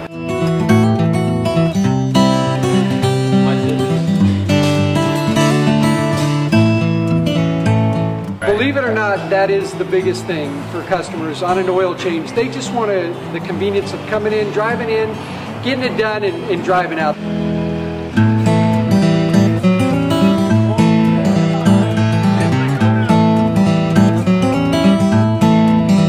Just greet them, get them going, and they're done in about 10 minutes or so.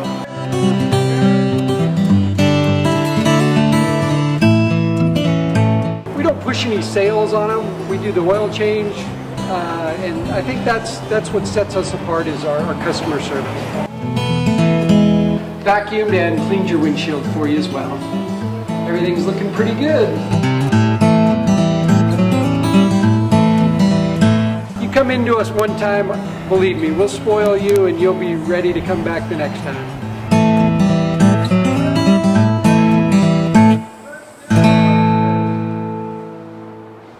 Third-party sources fees, coverage, and other restrictions apply.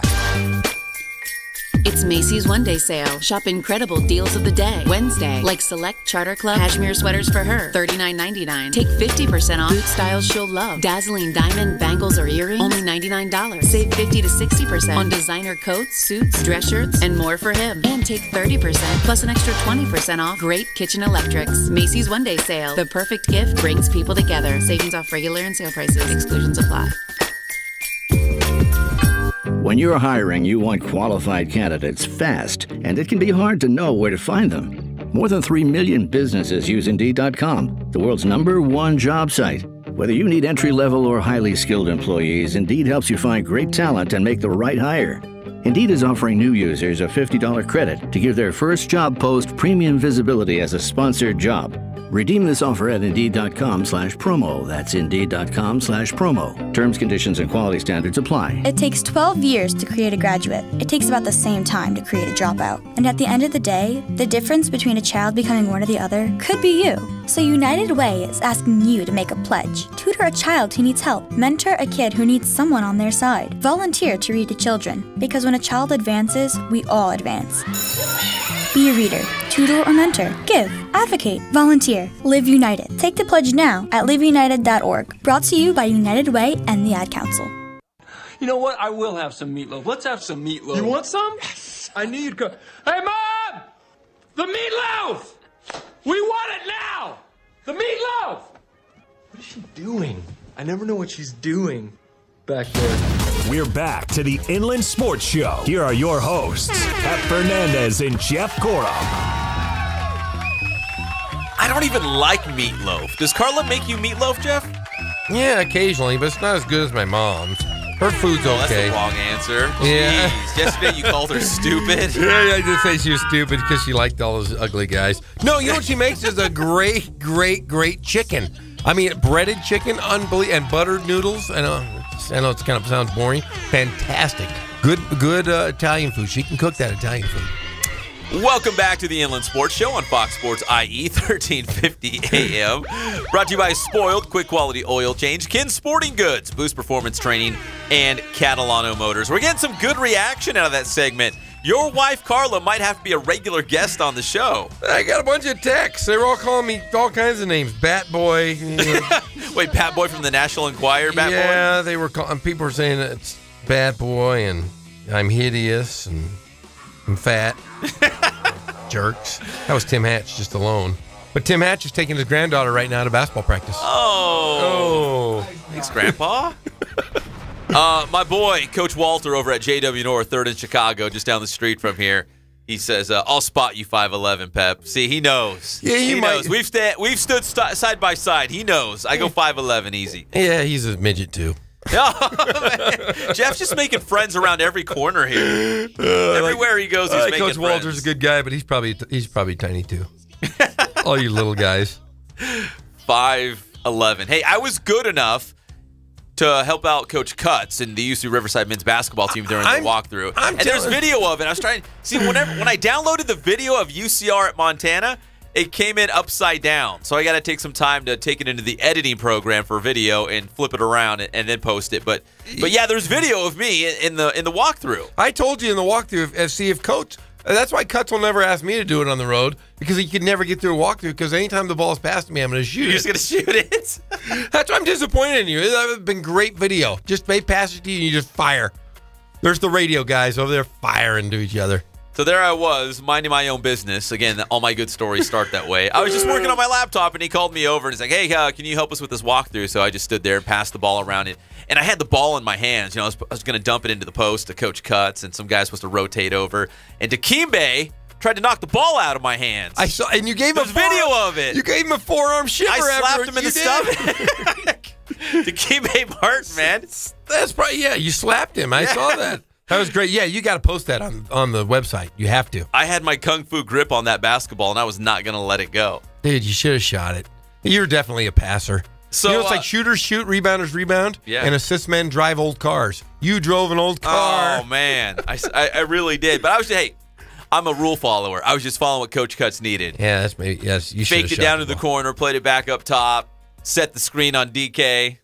Yeah, whatever. Shoot the ball. Hey, do you and Carla talk about the Angels much at home? I mean, she's still a big Angels fan to this day. Oh yeah, she's very much an Angels fan. She got kind of mad during the years that the Disney owned it. And Disney I love, and I don't mind them buying everything, but when they bought the Angels there for that stretch, it was horrible. So yeah, she wasn't a big fan during that time. Was that like the Mo Vaughn era? Like yes, JT Snow, Mo Vaughn, like those kind of guys? Yeah. I mean it was she was I guess that's probably her time. Like I said, she's a lot younger than I am, but we all figured that out. It was all public now. I should have just said her birthday. But no, she's a big Angel fan. We both are. You know, if you mention the Dodgers in the house, she gets really mad. I like an American League team and a National League team always. Oh, who's your National League team? More Padres, I guess, than Dodgers. Really? Well, now I've had discussions before. Can you do that? Can you have another favorite team, but in the opposite league? Yeah, I do it all the time. I got the Rams and the Chargers. Okay, NFC, AFC. Those are my two. What about basketball? See, I'm just a Laker fan, true and true. You know, just only Lakers. That's it. That's it. I like watching Golden State because they're fun to watch. But you don't have like an Eastern Conference team. No, East is stupid. That's just bad basketball. It's just bad. Dumb. It's just dumb, guys. Dumb. It's like the Big East back in the 80s. It was just bad basketball. Just, beat you up, and they didn't run anything. It was just horrible. Yeah, half-court stuff. No one wants to see half-court. Full-court showtime, baby. Showtime, and I do like I said, I like Golden State because they fire. They shoot the ball. That's when you coach at Norte Vista. You guys, if you hit 100 points, you're doing your job right. Yeah, you shoot it in 7 seconds. No one wants to see anybody play any defense. I want to see guys just put the ball. I want to see somebody get 50. That's what, when I was coaching basketball, I'm one of the few guys. I guarantee I'm one of the few guys. Everybody's like, yeah, we're going to be a team game. We're going to do this and this. We're going to run this offense. We're going to do this defense. I was like, I want to see which one of my guys is going to get 50 tonight. Who's going to get 50? And I had a couple guys get 50 in my career coaching. I had a sophomore get 52 in a game once. Who was that? Nick Paulson at La Sierra. He put up 52. It was awesome.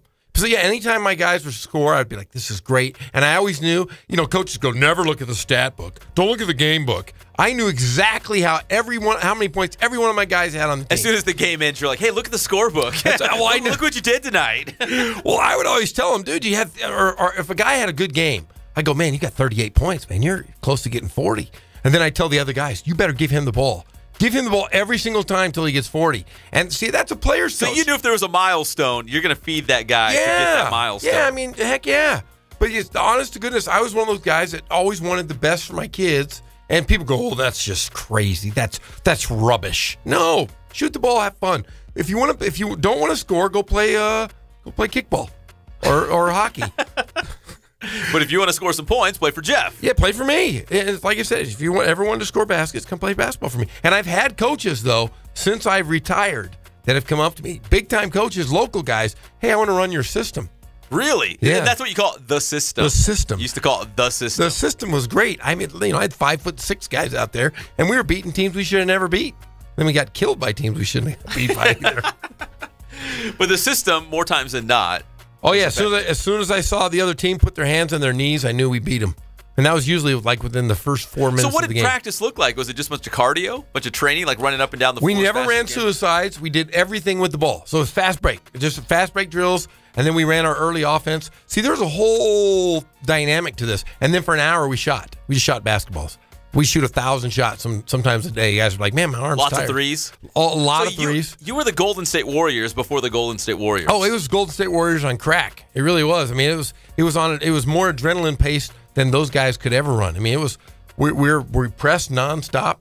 But I'll tell you this, I didn't have one kid miss a practice the entire my last 2 years of coaching. Not one kid missed a practice. Not the game. Not the game. Practice. Talking about practice. Not one practice. And I didn't have a kid that was ineligible or a kid quit in the last 2 years because they just had fun doing it. They love the system. It's fun. I mean, how many coaches are going to say, go ahead, shoot the ball? Yeah. If you're open, shoot it. Everybody loves that. So they stuck with it. And they played hard because they knew if they got some steals, they were going to put the ball up. Well, that's Coaching 101 with Jeff Gorham live on the Inland Sports Show. Yeah, I don't want to see half-court stuff. It sounds like you miss coaching a little bit. No, not at all. No, not even a little bit? Not at all. Not one bit. I don't like games. I'd rather do practices. No, I don't ever. You don't like the games. You just like the practice. Practice is fun. No desire. I'd rather hang out with you, Pep Fernandez, and Greg. Hanging out in the studio, breaking it down. Yeah, talking sports, talking how rotten some of these coaches are. Hey, I would do that. When we come back, we're going to have a little NFL playoff picture talk. Jamal Morrow, Washington State running back, and we are Brian Dutcher, San Diego State men's basketball coach. They got a big game coming up against Gonzaga. Is that Thursday night? Thursday night at Aztecs and Zags at Viejas. The show is going to beat that place the Zags. Is awesome to watch basketball. One of the best places on the West Coast to watch basketball by far. Great atmosphere. It's going to be Gonzaga and San Diego State. The head coach of the Aztecs, Dutcher, will join us in just a little bit. We've got the details on the IE All-Star Classic. And again, some NFL playoff picture as who is going to make it to the postseason with just a couple of weeks left. Jeff, are you still calling for that Rams-Chargers Super Bowl, or is that out of the picture No. now? Rams-Chargers Super Bowl in Minnesota. You're holding on to hope. Yes, I am. A little bit of hope for the Chargers. Phillip Rivers is my guy. I like him. Bolo tie and all going down with the ship. Yeah, he's a tough guy. I wouldn't fight him. No, I don't think many guys would fight him on his team. That's my guy. Golly gee, the Chargers still might have a chance. And then you have Jack Skellington, the quarterback of the Rams. Jack Skellington, Jared Goff. Jared Goff is Jack Skellington. Look at him. That's what you said. You called him out on that, right? Yes. Oh, if he looks like Jack Skellington, I bet your wife loves him. Yeah, she probably thinks he's cute.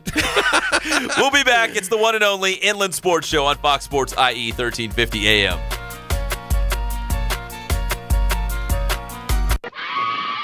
You cursed brat! Look what you've done! I'm melting! Melting! Oh, what a world! What a world! Who would have thought a good little girl like you could destroy my beautiful wickedness? Ah, look out! Look out! I'm going! The Inland Empire's home for all things IE.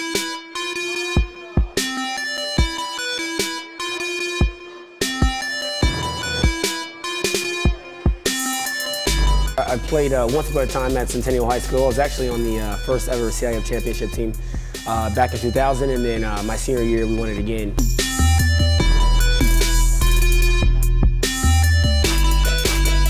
I think that's my passion because I've done it. You know, I know exactly where these athletes are at. I know what their mindset is right now. I know how hard it is to, number one, find a performance coach who can take you to the next level.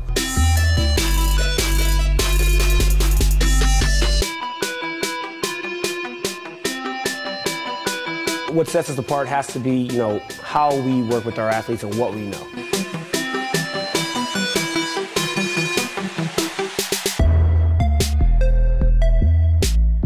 We can take an athlete and you know, help them reach their athletic potential, you know, help them, you know, prevent injuries, help get them stronger.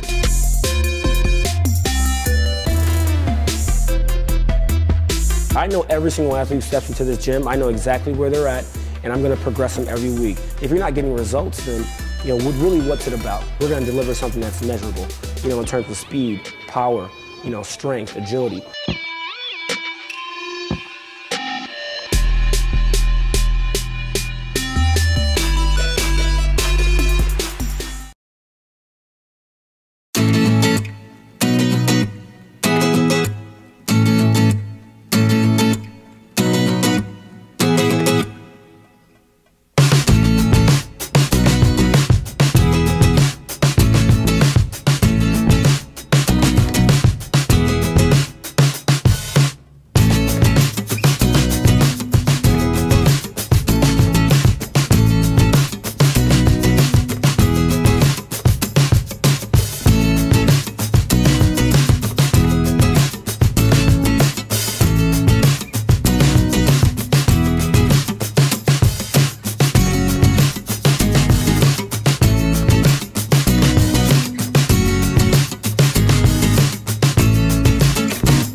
2 nights, 1 stage. Over 20 of the biggest artists on the planet. Celebrated with iHeartRadio fans from around the world. iHeartRadio, we appreciate it. Our sold-out 2017 iHeartRadio Music Festival. Coldplay, Big Thomas Rhett, The Weeknd, and more.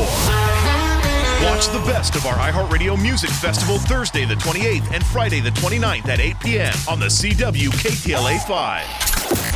From the Cold Star Ice Studios, it's Fox Sports IE 1350 AM KUBE Riverside. This spit nipply out. I mean nippy out. What did I say? Nipple? There is a nip in the air, though. Can I take something out for you?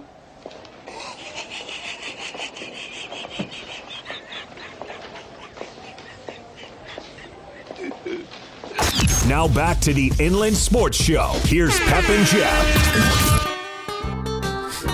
And welcome back to the one and only Inland Sports Show on Fox Sports IE 1350 AM. Jeff, this is a real treat. I know it's bowl season. All the big-time college football teams playing their bowl games coming up. We've got the Holiday Bowl, big time in San Diego. Playing in that game will be Washington State against Michigan State.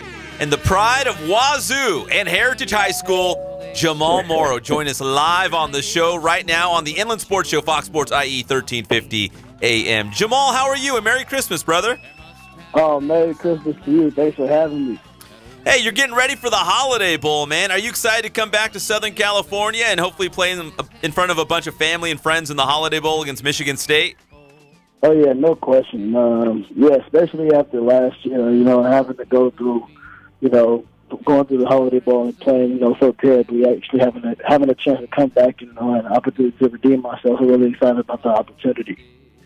Now, when I see Jamal Morrow as a senior, I'm starting to feel old because I remember him tearing it up at Heritage High School.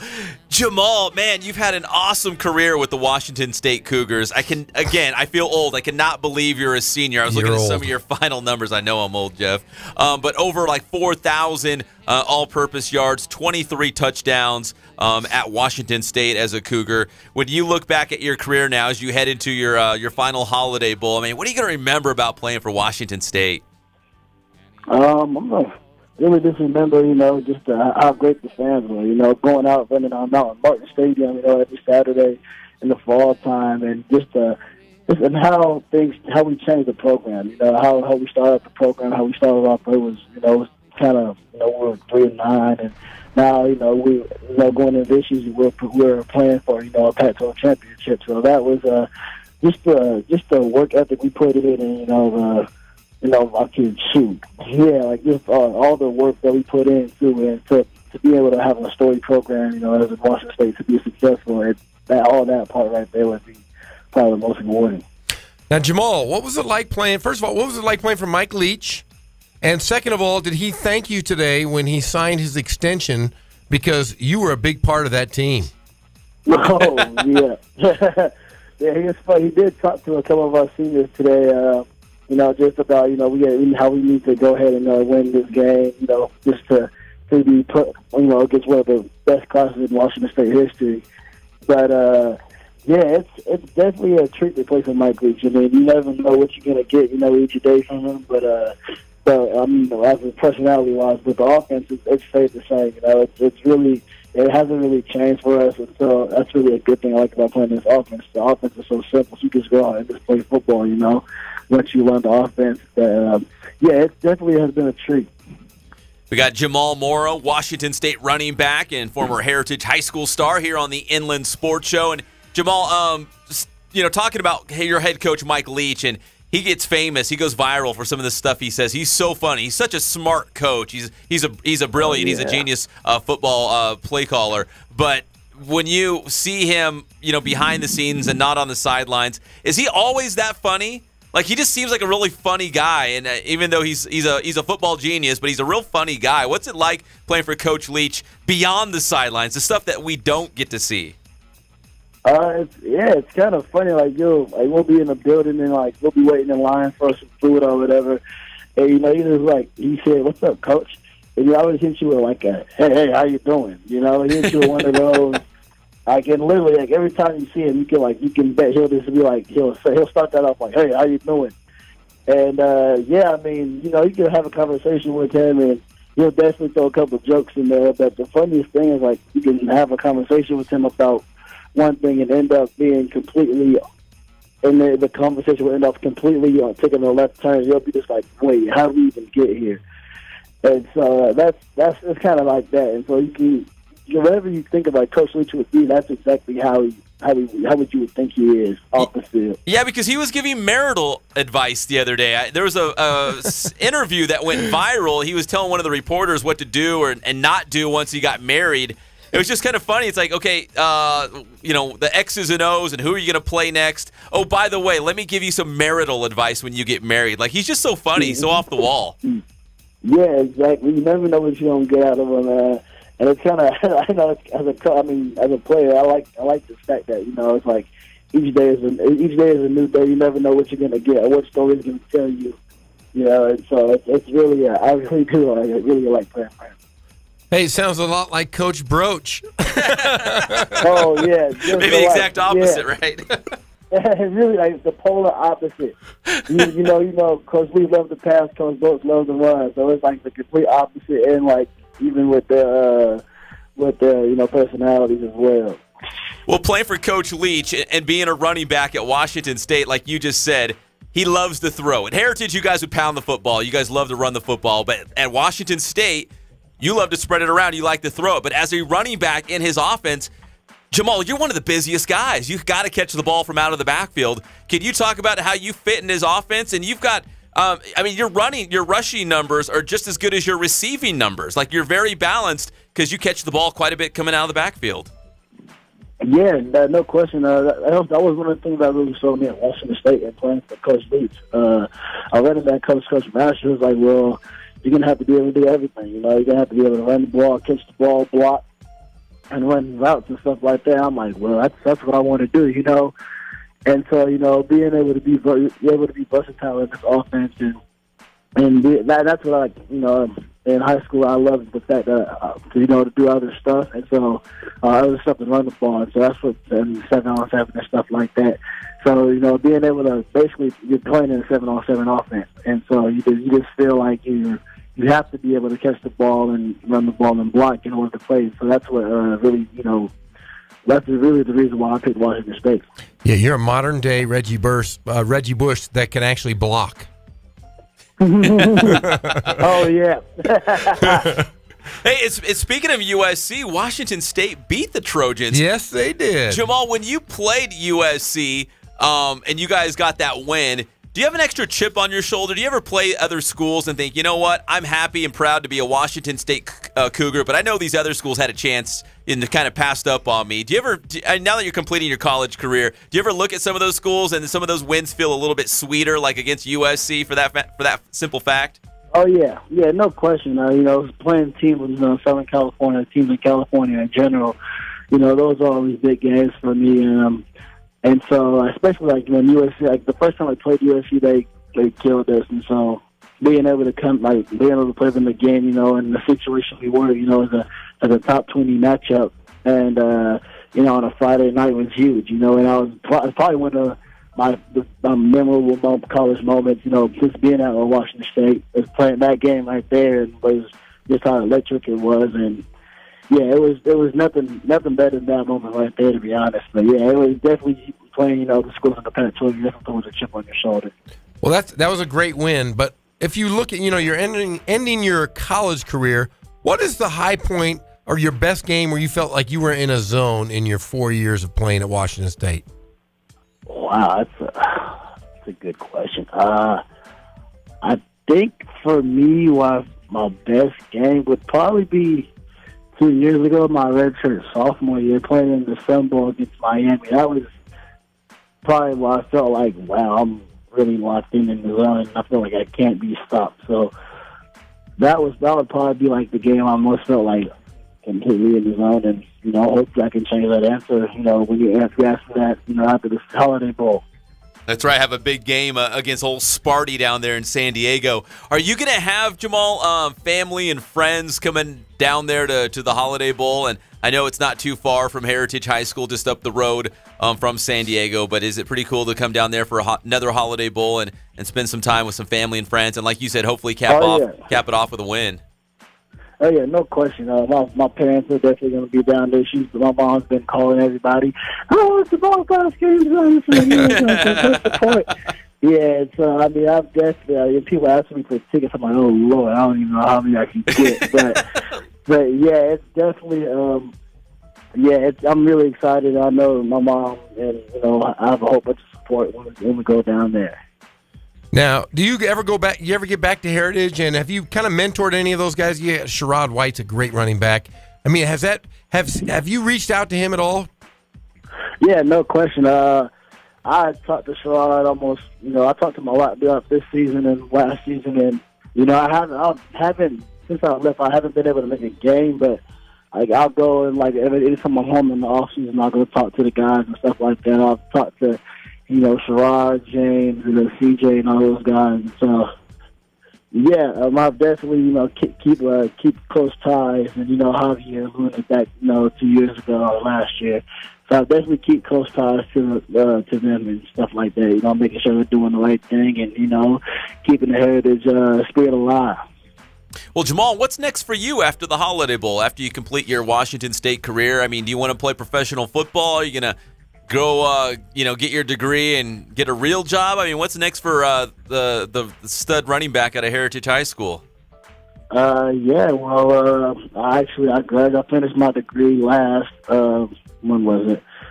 springtime. So I have my degree, and so most definitely I'll go probably trade somewhere and hopefully then get a shot at the NFL the next level. If not, I'll probably go find somewhere, get a job, maybe coach somewhere. But yeah, I mean, whatever happens, that's what I'm really excited just to see what happens, these next couple of months, after I finish playing this game and where life takes me.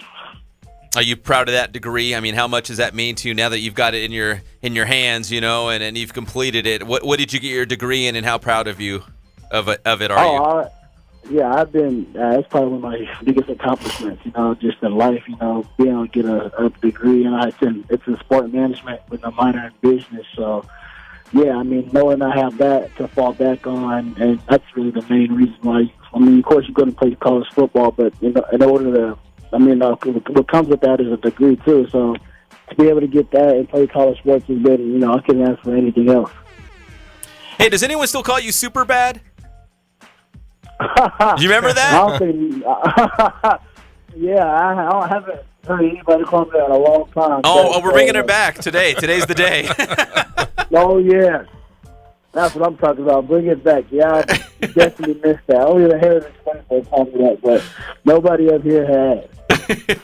Back to those heritage roots again, bringing back that Super Bad name. But hey, Jamal, we appreciate you taking time. Hey, congratulations on the degree as well. And man, that's a pretty special career that you've had at Washington State, and we're excited to see where you go next. Please don't be a stranger. Let's keep in touch because we're excited to see what's the next step for the running back formerly known as Super Bad, I guess. Oh yeah, no question, will do. Thank you guys so much.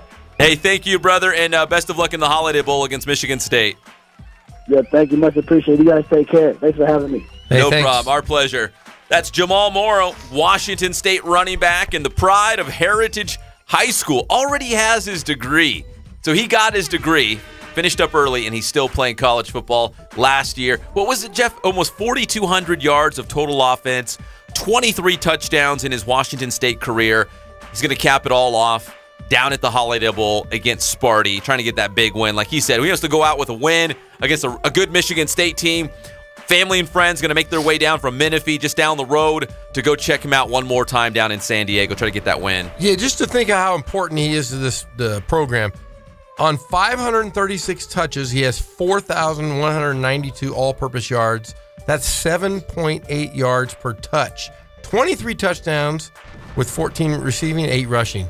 So what a great career. That's unbelievable. A great career. And he made a great point that Heritage High School loves to run the football, ground and pound. They've had some great running backs go through that program for head coach, Coach Broach. But at Washington State with Coach Leach, they're going to throw that ball all over the place. And even if you're the running back like Jamal Morrow, you are going to be involved in the passing game. It's evident by the stats. I mean, he averages like 400 or 500 yards on the ground per season, but he also averages like 400 or 500 yards receiving as well in that passing game for Washington State. And like I said, I mentioned him compared him to Reggie Bush. He is kind of like Reggie Bush in the fact that he's more versatile because he can block. He can protect the quarterback. He can do the things. He'll block. Did you say that? Did you hear when he said that? He's like, man, I want to do the other things. I want to catch the ball. I want to block. He's a football player, and in Mike Leach's system, it's almost like a sandlot football game. It's fun to play in. I can imagine if you're a player, why wouldn't you want to play in that system? And he's done and prospered so well up there in Washington. I thought you were going to say, if it ain't Broach. I almost did, but he probably would have thought I was nuts. Probably like, who is this guy? If it ain't Broach. I love Coach Broach. Coach Broach is my favorite. His wife follows us. But we can't get Coach Broach. He's a very quiet man. He doesn't like the media. He doesn't like social media. He doesn't like Facebook. I don't know if I believe that because his wife's all over it. And then when you see him, he's always real. Why would he know who I am? And he always comes over and says, hello, great guy. So, yeah, I don't know about that. I think he's living vicariously through his wife's social media account. Maybe. Yeah, he's a soft man. Don't believe that tough exterior. No, he's a softie. But they have a good thing going down there in Menifee, Romo land, with all those great running backs that have come through there. And Jamal Morrow and Darius Allensworth, he's a defensive back at Cal. They kind of ushered in that wave of so many good heritage football teams going back to, well, when they reached the CIF finals in 2011, they lost the Summit, but they reached the finals, and that was just kind of the tip of the iceberg, like the very beginning of Heritage putting themselves on the map. Of course, they've never lost the game in the Sun Belt League, but then they went on to win a CIF Southern Section Championship in 2013. Well, just think of it this way. They never lost a game in the Sun Belt League. The Sun Belt League is no longer. That's true. It's morphing in with the Inland Valley League and Notre Dame and Orange Vista, that 14-team Super conference. Yeah, super conference that's going to be forming. So they never lost. I mean, that's pretty cool. They will go down in history, as undefeated all time in the Sun Belt League. Yeah, pretty And Jamal Morrow was a big reason why. Yeah, they used to call him Super Bad. Well, I think we need to contact who's doing the game and say, hey, his nickname in high school was Super Bad. Maybe they'll throw it out on TV. Oh, you know what? That's not a bad idea. Would get us out there. Plus, he'll go, those guys. Those guys at the Inland Sports Show. Those local guys in the Inland Empire. Oh, those kidders. Jamal's a great guy. He's got his degree, and he's going to cap off a fantastic career for Washington State at the Holiday Bowl against Michigan State. When we come back, it's go time, Jeff. You ready for this? I'm always ready for Coach. Coach Brian Dutcher, the head coach of the San Diego State men's basketball team. We'll talk Aztecs. We'll talk Kawhi Leonard. We'll talk Matt Mitchell out of Roosevelt High School. He's turning it up right now. He is, and we can talk about his old days at Michigan. Oh yeah, my dog. He is. Can I ask him about my dog? You have to ask him about your dog. But think about it. He's the guy that orchestrated the Fab Five. That's right. Can we ask him about that? Yes, definitely ask him. He's proud of that. I'm going to. I have that book, The Fab Five. I showed you all the Michigan stuff. I had ornaments and lamps. He's all over that book. Yeah, he is.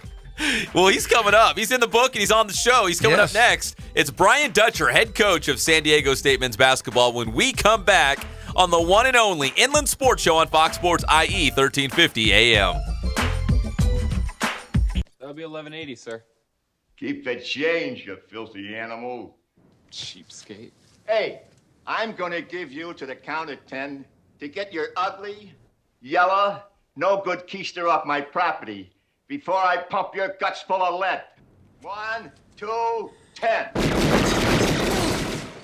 The Inland Empire's home for all things IE just got even better. Introducing the award-winning Inland Sports Show with Pep Fernandez and Jeff Corup. Weekdays 3 to 6 p.m. Your local sports leader in the Inland Empire. Fox Sports IE 1350.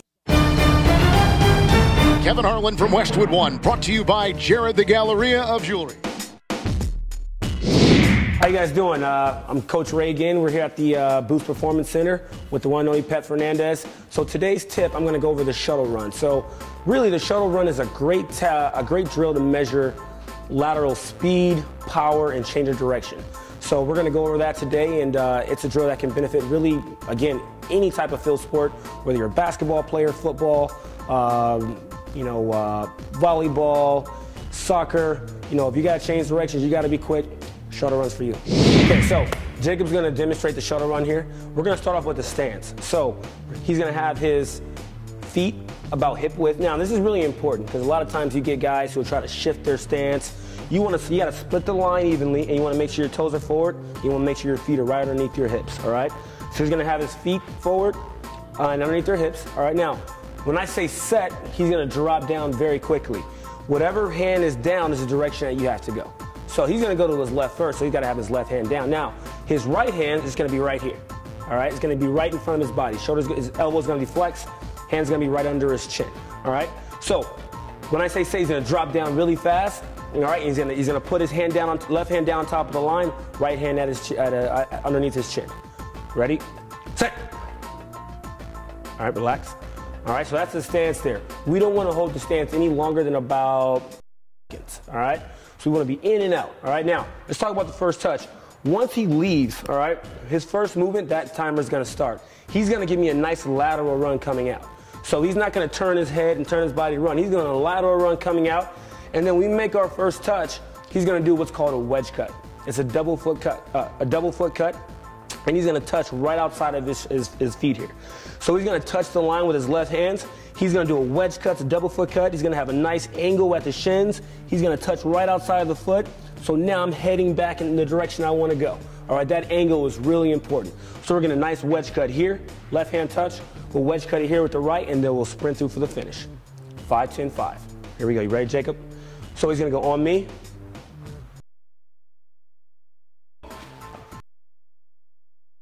Back, finish right in the middle. Good, right there. Now, typically, you want to finish with your head down, all right? You want to maintain that forward lean. There you have it, shuttle run.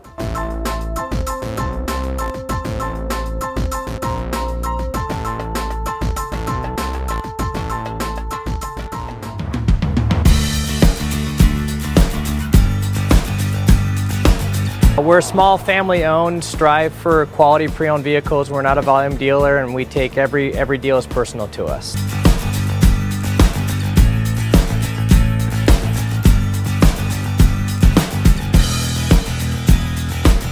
We're a low-stress environment. We're not a pressure sales house. If you want to shop us, you're more than welcome to shop us. We have, like I said, great rates, competitive financing, a lot of one-owner, clean Carfax, clean title vehicles. As you see, we have Carfax everywhere. That's most important to us, to educate our customers before they make a purchase.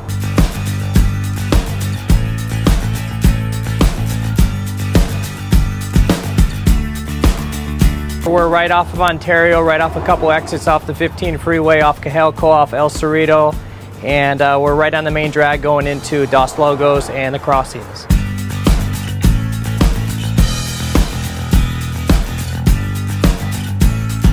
We have great financing, we have great lenders that we're using. We do buy, sell, trade, cash for your car. Whatever we need to do to help accommodate the customer, that's what we're here for.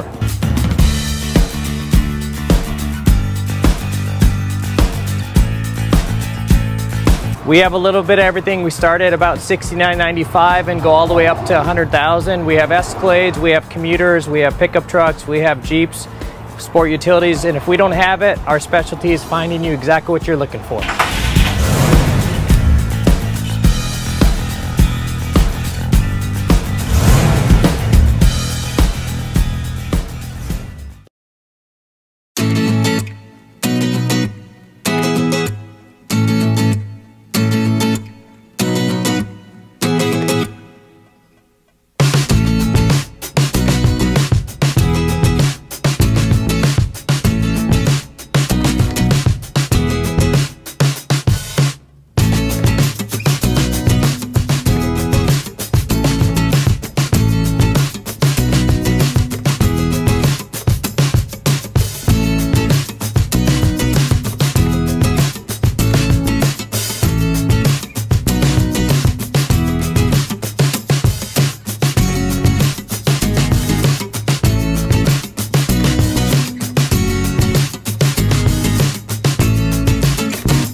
Doesn't it look like I am ready? I am always ready. I have been ready since first call. I am ready. Roll. We're back to the Inland Sports Show. Here are your hosts, Pep Fernandez and Jeff Corum. Busted. And we're back. It's the Inland Sports Show on Fox Sports IE 1350 AM. Remember Jimmy Fallon used to do a skit on SNL where he was a television broadcaster? I do. On the news, and he'd say, and we're back. I just like that we had a little young MC. That's my favorite rap song of all time. Is it? Yes, it is. You don't strike me as a rap guy. I'm a fantastic rap guy. If I like Young MC and DJ Jazzy Jeff and the Fresh Prince. Is that who you like? And Grandmaster Flash. Is that who you grew up on? Of course, man. Run DMC. Little Beastie Boys. Yeah. Yeah. I don't like this new stuff. No? This new fandangled rap, I don't like. It's not don't your like style, it. right? Too angry. Not your style. No, I'm not an angry rapper. See, I'm a smooth rapper. I'm a country guy. I was milking cows, listening to country music, out in the middle of nowhere, no stoplights. Crystal Like, I Vale. lived a country song. Like, I know it's hard to believe, a little Mexican guy, but yeah, that's true. It's all true. No, I can believe it. I'm looking at you. You look like a country guy. Welcome back to the Inland Sports Show, Fox Sports IE 1350 AM. Super interview was super bad. Jamal Morrow out of Washington State playing his final game coming up in the Holiday Bowl as the Cougars will take on Michigan State down there in San Diego. The pride of Heritage High School, one of Coach Broach's favorite players. Good dude. Yeah, I mean, just a superstar. We just talked to a Pac-12 superstar right there. He is. Did you see that? Man, his numbers are crazy. Dude, they're going to be... So, like you said, like Reggie Bush, so balanced. Catch the football, run the football, block. Even his freshman year, he returned kicks. I think he had almost 500 yards of kick return yards as a freshman. Then they pulled him into the offense, and he got off special teams. But, man, he does everything. Yeah, and they're going to go in and play a Big Ten Michigan State. That'll be kind of cool. He wants to win. He wants to go out a winner. You don't ever he's want to get that done. You don't want your last game to ever be, with and he's got his degree. It's a win-win for Jamal Morrow. Probably got his PhD. We'll have to call him Dr. Dr. Morrow. Dr. Morrow. We have Dr. Morrow and Saint Brandon Rankins. Yes, we do. Aquinas, who's also probably headed to a huge college career somewhere. No. He's just going to ascend he's going to be the next pope. He's going to go up to the top of the mountain, come down with the commandments. Yeah, he's going to come down with gold shoes, and he'll be unstoppable. He'll run for as many yards as he wants. He's going to go straight to the pros. He might. Forget the college. St. Brandon Rankins. If LeVar Ball's his dad, he'll go straight to the pros. He's going to go play football in Lithuania. Lithuania. I couldn't say that. Wow, that's good golly. Oh, man. Well, we got Brian Dutcher, head coach of the Aztecs, coming up in just a couple minutes. I can't wait. Talk to him about a variety of things. But right now, we got some breaking news to pass along to the people, Jeff, of the Inland Empire. The Pro Bowlers have just been named. Wait, Pro Bowlers? Wait a second. For the Pro Bowl, man. Oh, I thought you were talking about bowling, like PBA. I was excited. So now you got it. No, it's about NFL. Oh, okay, I got you. Not as excited? No. How many Rams do you think made the Pro Bowl, Jeff? 17. How about 5? Oh, okay, I was a little off. 5. There we go. And 3 of them are special teams. Pharaoh Cooper, a kick returner. Johnny Hecker, who's an awesome punter, right? He's probably good. Their best player last year, Johnny yes. Hecker. And the kicker, Greg Zuerlein. So all 3 of those guys made the Pro Bowl again. And then also Aaron Donald, maybe the best defensive player in the game right now. Very well deserved. And Todd Gurley, running back, who could make a case for the MVP of the NFL this season. You know what hurt him last year? What hurt him? Is that stupid Carl's Jr. commercial he was in. Really, I mean, seriously, if you're going to do a commercial and it's that stupid and you're coming to LA, that's why the Rams had a bad year last year, is that stupid commercial. You know what? That might be part of the problem. They made the move from St. Louis to Los Angeles. They had hard knocks all around them. I was at several training camp practices. A year-long jet lag. Yeah, it was. It took them a while to get the feet underneath them, but they had the cameras all over the place. They were doing wacky commercials in Hollywood. With Jay Moore. Oh, yeah, it was a mess. So, but now they got 5 Pro Bowlers. You asked me about Jared Goff, quarterback Jared Goff. Jack Skellington. He's having a great year. He's an alternate. Oh, that's some BS right So there. if one of the other quarterbacks backs out, gets injured, whatever, doesn't want to go to Hawaii, Jared Goff's your guy. Do we know who the quarterbacks are that made it? I only have the Rams list right here. That's all we care about anyways. Let's see. I'm assuming the Pro Bowl's back in Hawaii, isn't it? I'm going to have to look this up because remember they moved it to the States and they sandwiched it in between the conference championship games and the Super Bowl so people would actually care about it. Yeah, it's goofy. Just not really into the the Pro Bowl is a goofy thing. It probably needs to go to the wayside. Or play, you know what, if they played flag, it would be sweet. Or 7-on-7. That'd be cool. 7-on-7 Pro Bowl. And the guys that are the linemen, they can just sit on the sidelines and they can do like they do at Paloma Valley. They can have the linemen can have they can run. We could do it at Paloma Valley. Probably sell that place out. We could have a tug of war deal, and then they run around for a donut relay. Remember the donut? the big linemen run around with donuts. Yeah, the big lineman. Not a real donut, but the donut relay. That's what I want to see. I'd rather see that, right? Yeah. NFL linemen run around doing like obstacle courses, tug of war, and then have the 7-on-7 shootout for the skill guys. Like a skills day for NFL guys, which I would win in this room. Skills day. No, I don't think so. I'm faster, bigger, stronger, and faster. Bring it on. What are we going to do? What we should do? You'll carry the donuts, and I'll do the skills competition. We'll get little ribbons made for us, and we'll get a nice little. Yeah, it'd be great. Everyone gets a medal. We'll get all our interns. Everybody gets a medal. I want to beat up on those interns, man. Oh. I mean, they're younger, man. Yeah, I still want to beat them up because they're cocky. They're out of the Gap catalog. They're fit. Yeah, they watch what they eat. They're not substance. They're just Road to what? Yeah. Road to 175. Road to 175. I want to Intern Mason can't even defend himself. He's down in Australia. Yeah, he'll get us though. He's working out. He'll get us. That's really sad. As you and I are here, we have kids. We struggle. We struggle. Yeah, here he comes. We Salty G's struggle coming out right now. And yet you and I we're working our tail off here. Yeah. And those guys are in Australia, or they just don't want to show up because they're too tired. They don't know what tired is. The week before Christmas, what are we doing? We're right here for the people of the Inland Empire in the studio. Our kids are at home crying in their pillows because we're not there. And then our intern guys aren't even here because one guy's got an ascot. His neck's probably sore. He works. Where's intern Cullen? Cullen, where's that guy been? Are you listening? He's giving up on us. Cullen, I love sitting next to him. I love looking into his deep blues. He's a beautiful kid, and he's not even here. And then Mason and Bradford, get out of here, Bradford. I'm getting salty. Pep and I are here working our tails off, and you guys aren't doing anything. Well, I think I got a feel-good story for you. Oh, you do? Because we're going to have Brian Dutcher, head coach of the Aztecs, on in just a couple minutes. But I named my dog after one of the guys that he recruited at the University of Michigan. That is 100% a true story. I can't wait to hear this. You got to tell Dutcher. He'll enjoy it. Yeah, because I was telling you off the air, and I'm like, should I ask Coach Dutcher about my dog? And you said, yes, you need to. You have to. That's a great one. I mean, how many times? I know Dutcher's, it's his first year being a head coach after being with Coach Fisher for like 150 years. He was an assistant coach for 150 years with Coach Fisher. So, yeah, now he's going to enjoy the fruits of his labor. Because of you. Because he was with Fisher at Michigan before San Diego State, right? 10 years with Fisher. They won a national title. Then they had the Fab Five come in. They made the championship game twice with Chris Webber, Jalen Rose, Jawan Howard, Ray Jackson, Jimmy King. He was the lead recruiter on that team. So right now, let's go to the spoiled quick quality oil change celebrity hotline in just a moment as we get Brian Dutcher on the phone, because I do want to ask him about my dog. They also, aside from my dog, the other big news, they have Matt Mitchell, Roosevelt High School star. Matt Mitchell, what a great season he's having. True so far. freshman, and he's tearing it up for the Aztecs. True freshman. So we're excited to talk about Matt Mitchell with Coach Dutcher as well.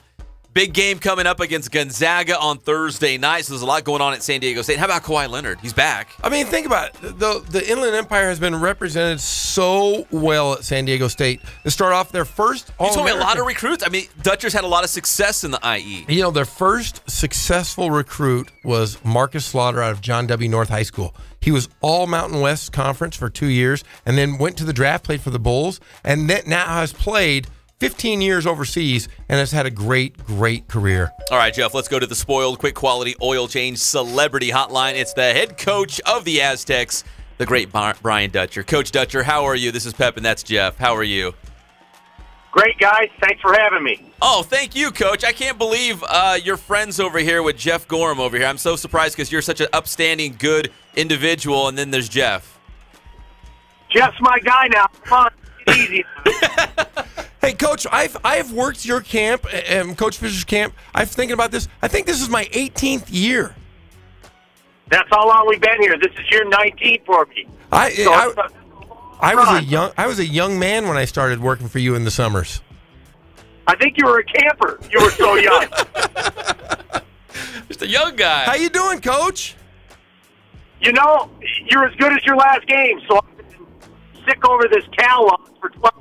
That's how long it's been since, between the last team we play again. So for 12 days, I've been sick over losing to Cal at home. Well, now you got Gonzaga coming up. That's another big game as the Zags come to town. Coach, when you look at that matchup with Gonzaga, who's nationally ranked, What do you guys got to do on the court to get that win? We got to play harder than that. That's how you beat ranked teams. Play harder than that. Do what the talent is. Play hard. We have to take care of the ball. They're as good a running team as there is in the country. So if we give them turnovers to run, we'll have a long night. And then we got to rebound. Second chance opportunity. So it all sounds easy, but it's harder to do when you step on the floor. We got Brian Dutcher, head coach of San Diego State, here on the Inland Sports Show on Fox Sports IE 1350 AM. Well, Coach, another guy that I run around with is Tim Hatch. You know, Gorham and Hatch, they're always together. And he brought me down to an Aztecs game, and that Viejas Arena, man, that's a fantastic place to watch college basketball. Could you describe what it's like to have that home court advantage at San Diego State and have the show behind you making a lot of noise? I think we've got one of the top 3 atmospheres on the West Coast. I think if you talk about Gonzaga basketball, they have a great atmosphere. I think the University of Arizona has an outstanding atmosphere at McHale. And then San Diego State, the arena with the show and the fans. We've been sold out for 6 straight years at 12,414 seats. And so we have great fan support. It definitely gives us a home court advantage that you need if you're going to win championships. Well, Coach, you guys have been really well represented from the Inland Empire. I was talking to Pep prior to this. You've had Marcus Slaughter of John W. North, who was one of your first recruits. You've had Kawhi Leonard, who's probably been the best recruit of anybody. And now with Matt Mitchell out of Roosevelt High School, the IE is really represented well for you guys. Absolutely. Jamal Franklin also. That's right. Was an Inland. So we've had great success with the Inland Empire. All those kids have come in, and what they've all been, they've been extremely hard workers. You know, they've got a chip on their shoulder. They don't come in with a sense of entitlement. You know, they come in, they work hard, they want to get better. And obviously we signed Jordan Campbell out of the Inland this year, and so the trend continues, and we continue to recruit that area very hard.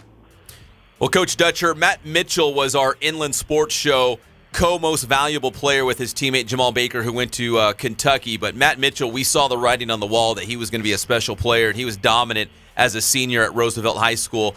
Going in as a true freshman for the Aztecs, what were your expectations for Matt Mitchell, and has he surpassed them? Because it sure looks like he's getting a lot of playing time and playing an important role on your team.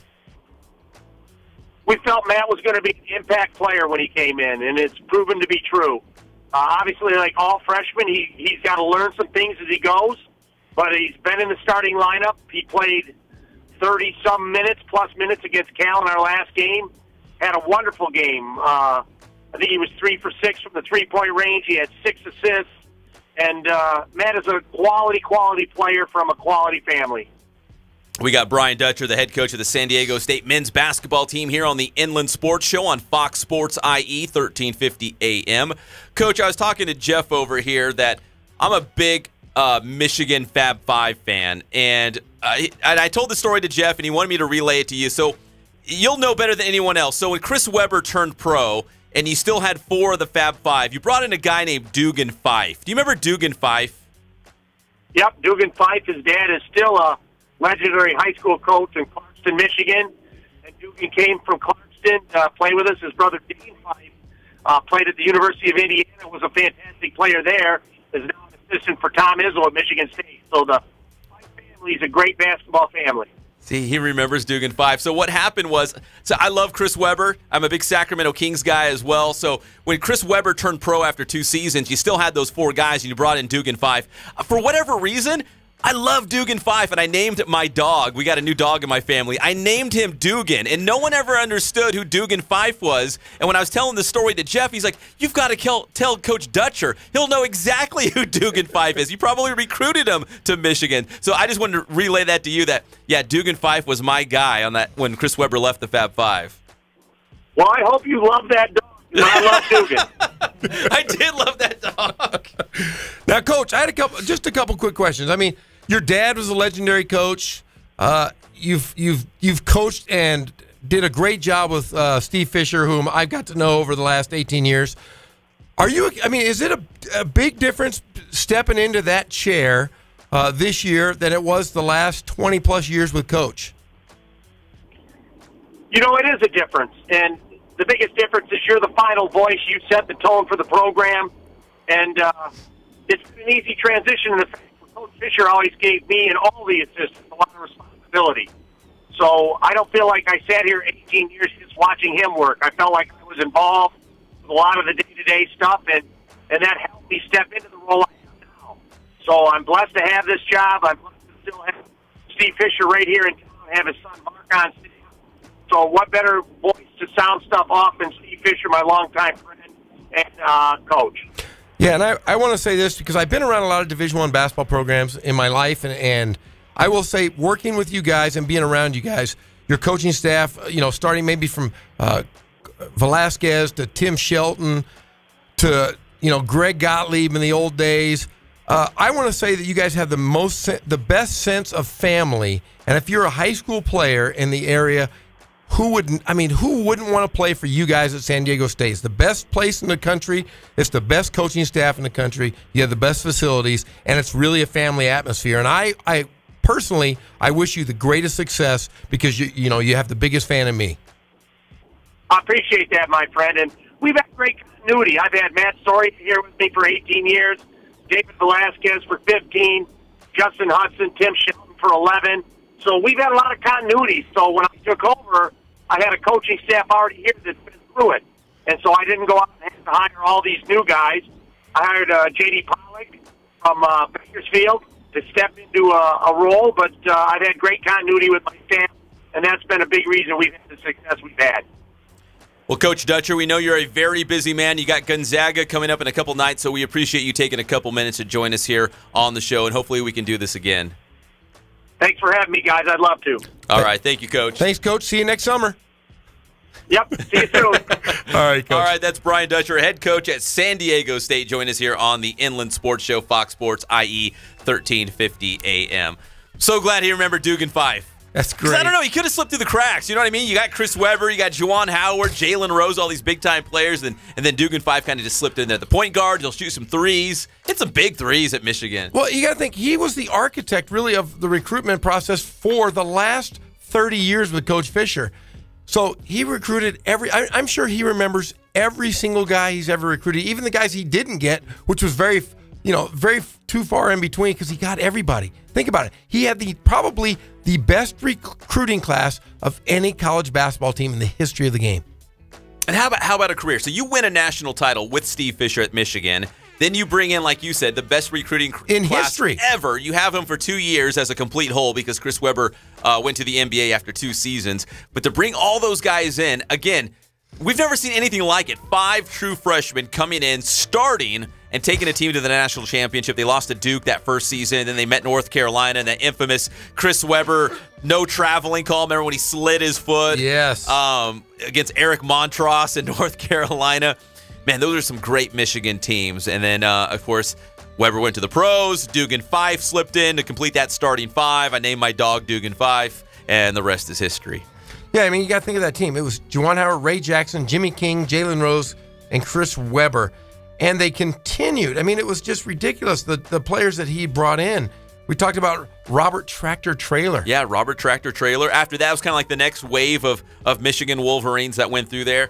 Man, I'm trying to remember. They had Maurice Taylor. They had Jared Ward. This guy, last name Boston. What was his last name or first name? There was a couple guys. They were still pretty good after the Fab Five moved on. They had some decent teams after that as well. But again, when you look at, you can't bottle up those 2 years that Michigan had and expect to have those same kind of goals and accomplishments year after year, because that was just a special time with the perfect storm with all that, like you said, that recruiting class. There's one thing to be able to coach and do the X's and O's, but it's one thing to go out and find the right guys. And you said that's what Dutcher did, right? He was the recruiting guy. He was the associate head coach in charge of recruiting. But, I mean, just think about when San Diego State, before Coach Fisher got there, was a doormat, the worst program on the West Coast. And in the last decade, you look at the time that they've been together, it was the best basketball program on the West Coast. They were dominant. They beat everybody on the West Coast. Their first loss to a West Coast team was last year, and they had a string of like 6 years in a row where they didn't lose to anybody in Southern California or, for that matter, on the West Coast. You could say the Aztecs are a basketball school now. as opposed to a football school. Football team's still pretty good, don't get me wrong. San Diego State still has a good football program, but they've turned that into a basketball power. And see San Diego State against Gonzaga, that's a ticket I'd pay for. Like, Yes. that's a great matchup. I mean, just in their 18 years there, they've won 10 Mountain West titles, 12 seasons of at least 20 victories, and 3 Sweet 16 bursts into the tournament. So pretty good. Do you have the stats right there? What's Matt Mitchell averaging right now from out of Roosevelt High School? He might be their leading scorer, like second leading scorer right now for San Diego State. Look that up because something else I wanted to touch on. It was interesting that Coach Dutcher is going to Bakersfield and finding a lot of his guys, kind of bringing it back home again. He got Justin Hudson, was the former head coach at Bakersfield High School. He's his top assistant. He's got Tim Shelton. Those were both guys from a Bakersfield High School team that was really good. They had a guy go from high school straight to the NBA. They had a guy named Titus Shelton. Remember Titus Shelton? Yes. Real broad, big-shouldered power forward. I think he went to Cal Poly. Tim Shelton went to San Diego State. That was a good team. Do you know who Tim Shelton and their father is? Lonnie Shelton. The great Lonnie Shelton. Yes. And I will say this, Tim Shelton, one of the nicest men I've ever been around. Did he say 11 years with him? Yes. But he, as a Holy player, smokes. remember he played with him, and Yeah. he was a grad assistant, Yeah. and now he's part of the staff. Yeah. But I'm looking over here. Matt Mitchell is averaging almost 11 points a game as a true freshman. They have 4 guys in double figures. He is the second leading rebounder, almost 5 a game. So he's the guy is just a freshman. He's playing with juniors and seniors. That's pretty impressive. But you to go in as a true freshman. And you look at the guys. I forgot to mention they've had Marcus Slaughter, Franklin, Jamal Franklin. Yeah. Jamal Franklin is the leading scorer in China. He had 60-something points in a game last year, like 3 consecutive nights. But he played in the NBA. He played for the Memphis Grizzlies. Ended up not sticking with the NBA, but is making millions playing in China right now. Not stealing either. He's actually making money. I was waiting for that punchline. But Jamal Franklin, he's from the high desert. So, I mean, up in Victorville. And really one of the best athletes I've ever seen, and is really making a name for himself overseas. Probably the best overseas player in the country. Well, big shout out to Coach Dutcher for taking a couple minutes here on the Inland Sports Show. Talk a little San Diego State basketball. Talk about Kawhi Leonard. Talk about Matt Mitchell out of Roosevelt High School. And again, Jeff, we knew Matt Mitchell was a stud, but always going in as a true freshman, you always think, okay, well, he's going to be good. Will they give him his shot? Will they give him minutes as a true freshman? It turns out, yeah, they do, and they need him. He's having a big year as a true freshman for the Aztecs and Coach Dutcher. So next time he's up there, man, we'd love to get him in studio. He's probably up here recruiting when he can in those recruiting windows that they have. Yeah, and he's, like you said, he likes to come out here, so I know he's out here quite a bit. He's your boy. He is my guy. It's like I said, 18 years I've known the guy. I was a young fella. I think you said 17. He's like, no, it's 18. Like, he knew how many years you guys have been tight. 18 years I've worked at camp, and I go down at least once a year to watch him play, and he's always been very hospitable to my family. He loves my son. He's great to Connor. Maybe he'll recruit him someday, but he can't guard anybody, so I don't know if he can ever get recruited. He likes to play. Coach Dutcher likes the defense. Yeah, and my son, I don't know if he can score. I know he can score. I just know he can't guard a soul. All right, when we come back, Jeff, we'll talk a little more high school football, high school basketball, get you set for big signing day, early signing period coming up for high school football. We've got so many big-time players in the Inland Empire, and they're signing some scholarships with some pretty heavy hitters in terms of college football, like big-time Division I college programs. And they're going to be here tomorrow? We're going to have some tomorrow. We're going to have some throughout the entire week, man, because we've got guys in the early signing period because now you want to sign. You hurry up and sign. You get your scholarship, and then you report to the new school, your college. You finish up high school so you can go through spring ball. That way, if you go through spring ball, you're ready to hit the ground running in the fall. You're ready to start making some plays like Matt Mitchell style. So we're going to talk about that as well when we come back. It's the one and only Inland Sports Show on Fox Sports IE 1350 AM. Do you think people will vote for me? Heck yes. I'd vote for you. Like, what are my skills? Well, you have a sweet bike, and you're really good at hooking up with chicks. Plus, you're like the only guy at school who has a mustache. That's true. The Inland Empire's home for all things IE just got even better. Introducing the award-winning Inland Sports Show with Pep Fernandez and Jeff Korup. Your local sports leader in the Inland Empire. Fox Sports IE 1350. iHeartRadio Music Festival Are sold out 27. How you guys doing? Coach Ray here from Boost Training. We're here today at the Boost Performance Center with the one and only Pep Fernandez. Today's Boost Training tip, we're going to get football specific with the 40-yard dash stance. Come check it out. Okay, so first things first, we're going to establish Andrew's footing. All right, now, he has his left foot up in his 40 stance, so what we're going to do is he's going to take his left foot, his left toe, and he's going to bring it back to his right heel. All right, now he's going to take his right toe and bring it to his left heel. All right, next he's going to take that right foot, he's going to bring it about hip width. Now, depending on if you're a skill player, receiver, DB, or if you're a lineman, a bigger guy like Andrew is here, you may want to go a little bit wider, all right, because they usually have bigger thighs here. So he's going to go a little bit wider hip width. Now he's going to take that right toe, he's going to move it back about 4 to 6 inches. Perfect, perfect. Okay, now he's going to take his right hand, he's going to place it right behind the line. He's going to take his left hand and place it right above the line. All right, now he's going to dig his feet in, get his footing. We want to really load the hips, knees, and ankles here.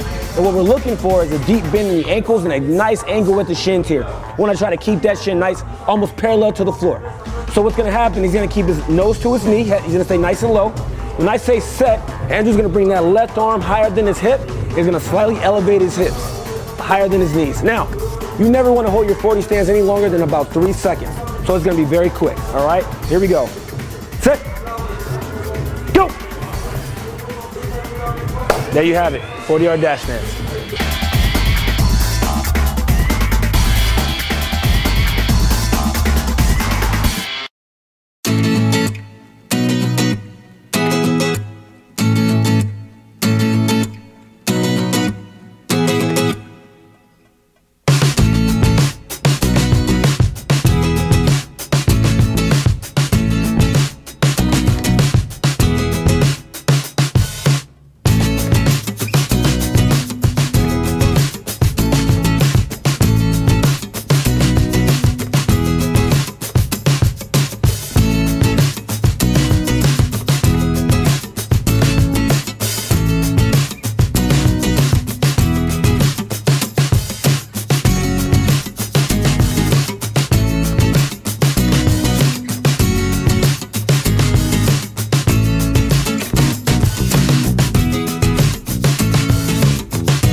When we live united. Donate, donate. Are you guys going to do that every time? Yes, of course. Yes, Brought to you by United Way and the Ad Council. Understanding your finances is a key to a strong financial future. Don't be the one who gets left behind. Visit feedthepig.org for tools and tips to get started on the path to financial stability. This message brought to you by the American Institute of CPAs and the Ad Council. If you're struggling to pay the mortgage, Making Home Affordable is a free government resource that can make it easier.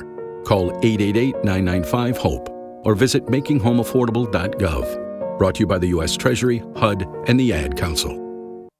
Forgive me, El Guapo. I know that I, Jefe, do not have your superior intellect and education. But could it be that once again, you are angry at something else and are looking to take it out on me? We're back to the Inland Sports Show. Here are your hosts, Pep Fernandez and Jeff Corum. And welcome back. It's the Inland Sports Show on Fox Sports IE 1350 AM. We're here every single weekday from 3 to 6 p.m. That's Jeff Gorham. I'm Pep Fernandez.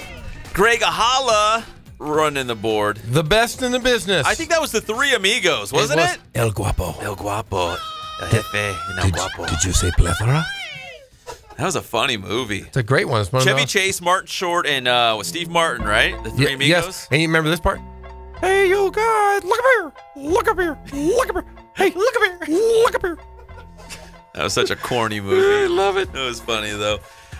Big thanks to Brian Dutcher, head coach at San Diego State, calling in, talking about the matchup with Gonzaga coming up on Thursday night from Viejas Arena, which you can listen to live right here on Fox Sports IE 1350 AM. I know, Jeff, you'll be listening, right? That's a big-time national contest in terms of people from around the country keeping an eye on this matchup on the West Coast. Yeah, nationally ranked. Gonzaga's 12th in the country right now.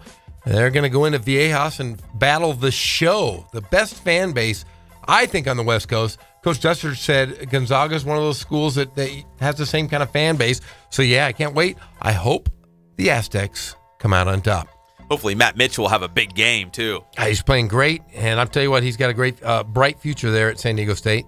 He was the Inland Sports co-MVP for a reason. I mean, Roosevelt went all the way to the state championship last year. He and Jamal Baker, obviously big reasons why. They both went to big-time programs. Jamal at Kentucky. He hasn't seen the court yet as a true freshman. And it's Kentucky, though. Yeah, he's actually, believe he's going to redshirt this year because he had a knee surgery twice in this early going. But apparently everything's great now. He's just kind of getting himself back in shape. He's going to lift weights, and he'll be one of those guys next year that they definitely need because they don't have a lot of shooters, and he's one of those guys that can really put the ball in the basket.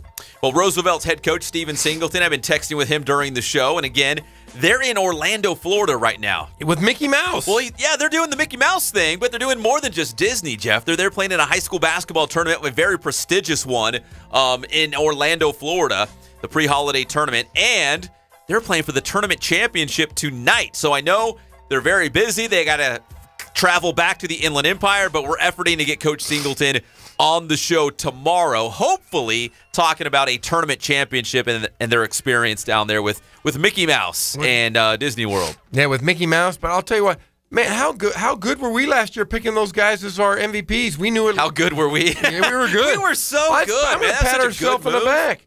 Such a good move. Hey, they played in our All-Star game. Matt Mitchell played in our All-Star game last year. So yeah, big time players.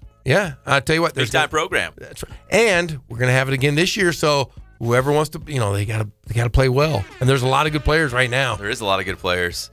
We'll start taking nominations. If you follow at @inland_sports on Twitter, hit us up. Let us know who's the big time players. In fact, we still have our Marines recruiting station Riverside Athlete of the Week. We had a soccer guy, Victor Becerra, out of Vista Murrieta, but going forward, it'll be soccer. It'll be basketball, maybe water polo. I don't know. Water polo. Whoever's having a big week, we want to recognize them. I love water polo. It's like basketball in the pool. It's like basketball in the pool. It really is. It's your second sport. You watch it. They run offenses similar to basketball. I could go out right now and coach water polo. You think so? I could run the flex. They wouldn't. I mean, I would revolutionize the game. We're going to play fast. We're going to score a lot of goals. We're going to give up a lot, but yeah, I'm telling you, I could coach water polo. Oh, that's hilarious. Hey, you want a live update from South Dakota? Sure do. So John Margaritas is the head basketball coach for the UC Riverside women's basketball team. He finished his sunbathing. out there in South Dakota. In the snow, riding the Iditarod. But they did have a basketball game. They're already at the half in South Dakota, and UC Riverside is trailing at the break by a score of 33-30. Oh, close one, though. It is a close one. They're battling back because in women's basketball, they play quarters. They don't play the halves. They play the quarters. So they were down 21-11 after the first quarter, but UCR, the heart of a champion, they battled back in the second quarter, outscored South Dakota 19-12, and that's what brings us to the break. 33-30, South Dakota on top of UCR at this point at the break. Skylar Lewis has 8 points, 4 of 5 from the field to lead UC Riverside. Nice. So I'll have to look up some more of the stats. I'm curious to see if Michelle Curry is playing in this one because, again, Lauren Holt has 10 for UCR as well. Because remember, Curry was 5 points away from breaking 1,000 in her career. But she had I'd call it a surgery, a tooth surgery, right? She had teeth removed. And they said there were stitches. Did you do your wisdom teeth? Did you ever do that? I had all 4 taken out, and I was wide awake. You did? Yeah, I'm a grown man. What's wrong with you? My parents said, no, we're not going to put you to sleep. They're supposed to knock you out, man. You see all those wisdom teeth videos? Dude, they were banging on me with a chisel and a hammer. What is wrong? I smelled like burning flesh. It was a horrible experience. Maybe that's why I'm the way I am. Oh, my God. Yeah, I was wide awake, just localized. I'm a grown man. You could punch me, I wouldn't go down. Jeff, you're nuts. Yeah. Oh, hey, Curry has 7 at the half. So she's 1,002 points. So she now has over 1,000 in her UC Riverside basketball career.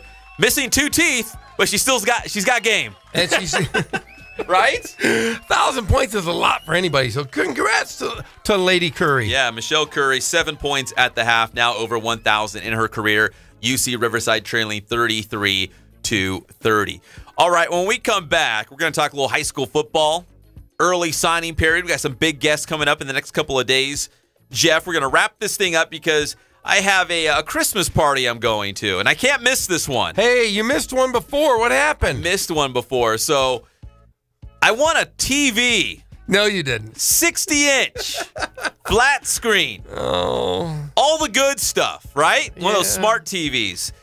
But my buddy Mike Clan, shout out to Mike Clan and KEYT, the ABC affiliate up in Santa Barbara. He hit me up and said, Pep, I need video highlights. One of my Santa Barbara schools are down there in your Riverside area.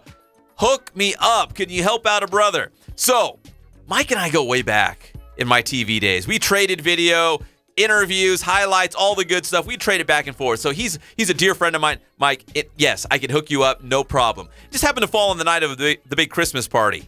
So I'm at the Christmas party, and my wife and I leave early because I got to get to this basketball game for my buddy Mike in Santa Barbara, right? Oh, man. So my friend from the party calls me later and says, hey, you know what?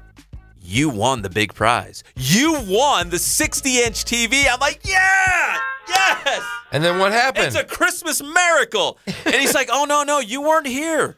We had to raffle it off again. Somebody else won it. Somebody else has it in their car, and they're taking it home right now because you left. And now you have that little black and white TV. And your wife, and your daughters, you guys huddle around it like it's a fireplace, and you watch on a 4-inch screen. It's black and white. It's 10-inch. It's got bunny ears on it. I can see it. That's awesome. It's very sad. So long story short, when we come back, we're going to wrap this thing up. We're going to get out on time, and I'm going to go celebrate a little Christmas with my wife at a party and hopefully win a TV. You're not. I'm not. I probably won't. I missed my window. That was my one chance. You're going to win a Walkman, a Sony Walkman.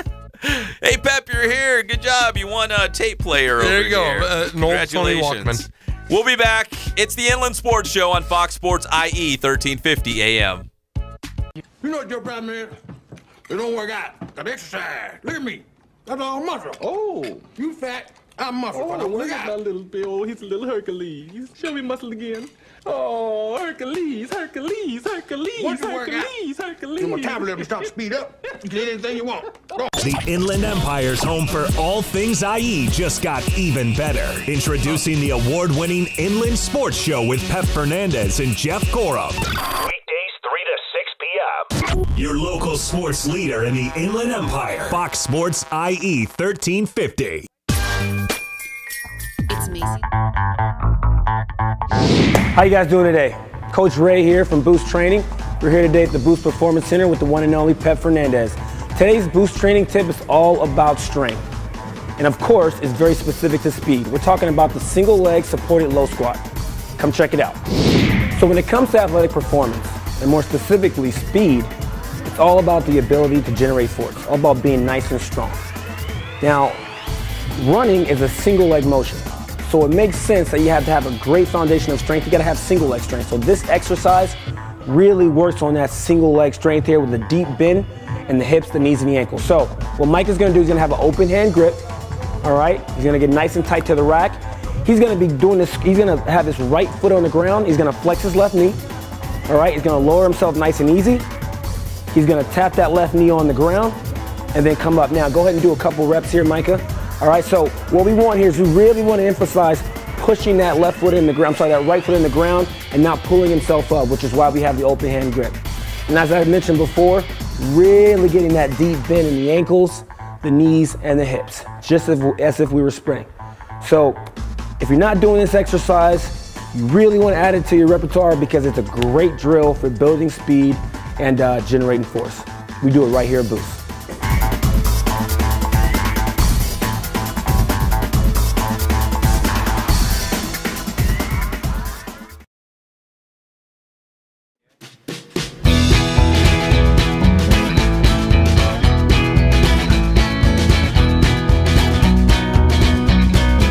Thank God, first of all. I thank the great people that I've got around me that help support me, the people that work for me. As I started, if it wasn't for the people around me, we probably wouldn't be here right now, but I've got a great staff. I've got great people that do stuff for us outside the store, and we've been very, very fortunate.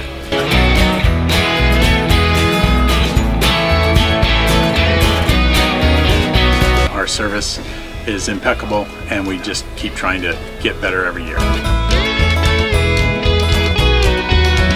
We can do online stuff for your teams, as well as, like I said, the screen printing, the embroidery. We also have 3 women that do extra sewing for us, like tackle tool on uniforms, or the bling or rhinestones for different shirts for the ladies.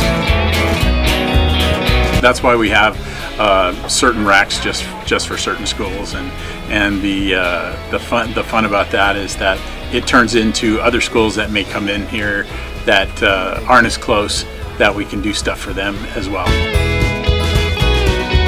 We've had very, very good customers throughout the years, and it's just been a blast.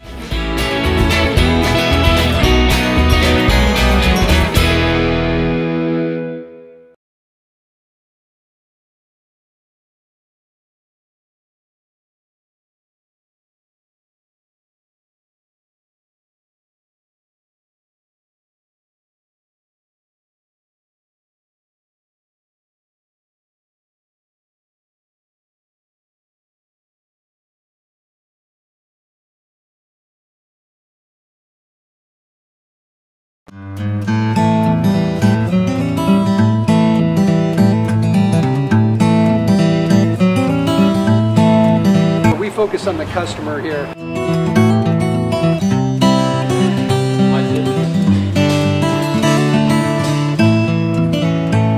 Believe it or not, that is the biggest thing for customers on an oil change. They just want the convenience of coming in, driving in, getting it done, and driving out.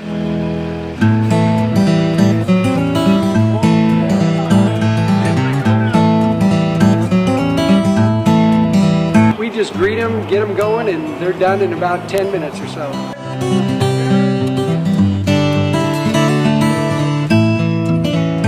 We don't push any sales on them. We do the oil change, and I think that's what sets us apart is our customer service. Vacuumed and cleaned your windshield for you as well. Everything's looking pretty good. You come into us one time, believe me, we'll spoil you and you'll be ready to come back the next time.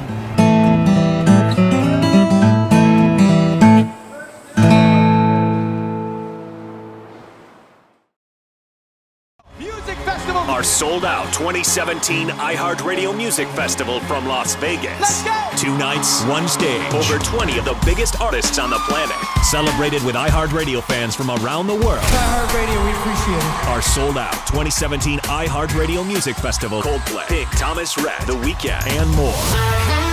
Watch the best of our iHeartRadio Music Festival Thursday the 28th and Friday the 29th at 8 p.m. on the CW KTLA 5. From the Cold Star Ice Studios, it's Fox Sports IE 1350 AM KUBE Riverside. You know what? I will have some meatloaf. Let's have some meatloaf. You want some? Yes. I knew you'd go. Hey, Mom! The meatloaf! We want it now! The meatloaf! What is she doing? I never know what she's doing back there. Now back to the Inland Sports Show. Here's Pep and Jeff. Yeah, it's a family affair here for the Gorham family. And Meatloaf, your mom is watching, and she commented on the channel. She wrote, "Come by tomorrow, and I'll make you a meatloaf before I visit my favorite son." So I hear. Yeah, well, yeah, Is that your brother? That's my brother. Yeah, they're flying back to New Hampshire, and She'll make you a meatloaf, though. Yeah, she's watching the show or listening. She is. Which is kind of surprising because my brother has a show back east. But she likes your show better. No, she likes his better, but that's okay. Welcome back to the Inland Sports Show on Fox Sports IE 1350 AM. The IE All-Star Classic is coming back. It's the longest-running high school football all-star game in California. It's January 13th at Centennial High School. Matt Logan versus Nick Matheny. We'll have more details in the coming weeks about the IE All-Star Classic. And it's also early signing period, Jeff, for high school football players. Right. The next several days here on the Inland Sports Show, we'll have some very special guests as these guys sign their scholarships early. They're going to report to their college team so they can get it cracking in the spring. That is correct. Hey, it's all brought to you by our good friends at Spoiled. Quick, quality oil change. You'll be spoiled by great customer service and the low prices. Ken Sporting Goods, more than 40 years in the Inland Empire, and they still dominate with all your sporting gear needs and Letterman's jackets. They'll even do embroidery right there in the shop. Boost Performance Training in Corona. Ray Bass has his team of trainers. They got their shop over there, and they're going to run you around and make you a star athlete. Even you, Jeff. No! And Catalano Motors in Corona off Temescal Canyon Road. Buy, trade, finance. You can do it all at Catalano Motors in Corona. Again, tomorrow, we're expecting Roosevelt football, Paloma Valley football, and a lot more high school basketball chatter as well. Hopefully Steve and Singleton on their way back from Florida. And we have UCR basketball tomorrow night. That's right, against Valparaiso. We're gonna break down that Valpo matchup big time. Hey, if you want to come watch an ugly 7'2" guy, was it Schmitz? Yeah, Derek Schmitz. Tomorrow from SRC Arena. Hey, we love you guys. We'll be back tomorrow at 3 o'clock. It's the one and only Inland Sports Show on Fox Sports IE 1350 AM.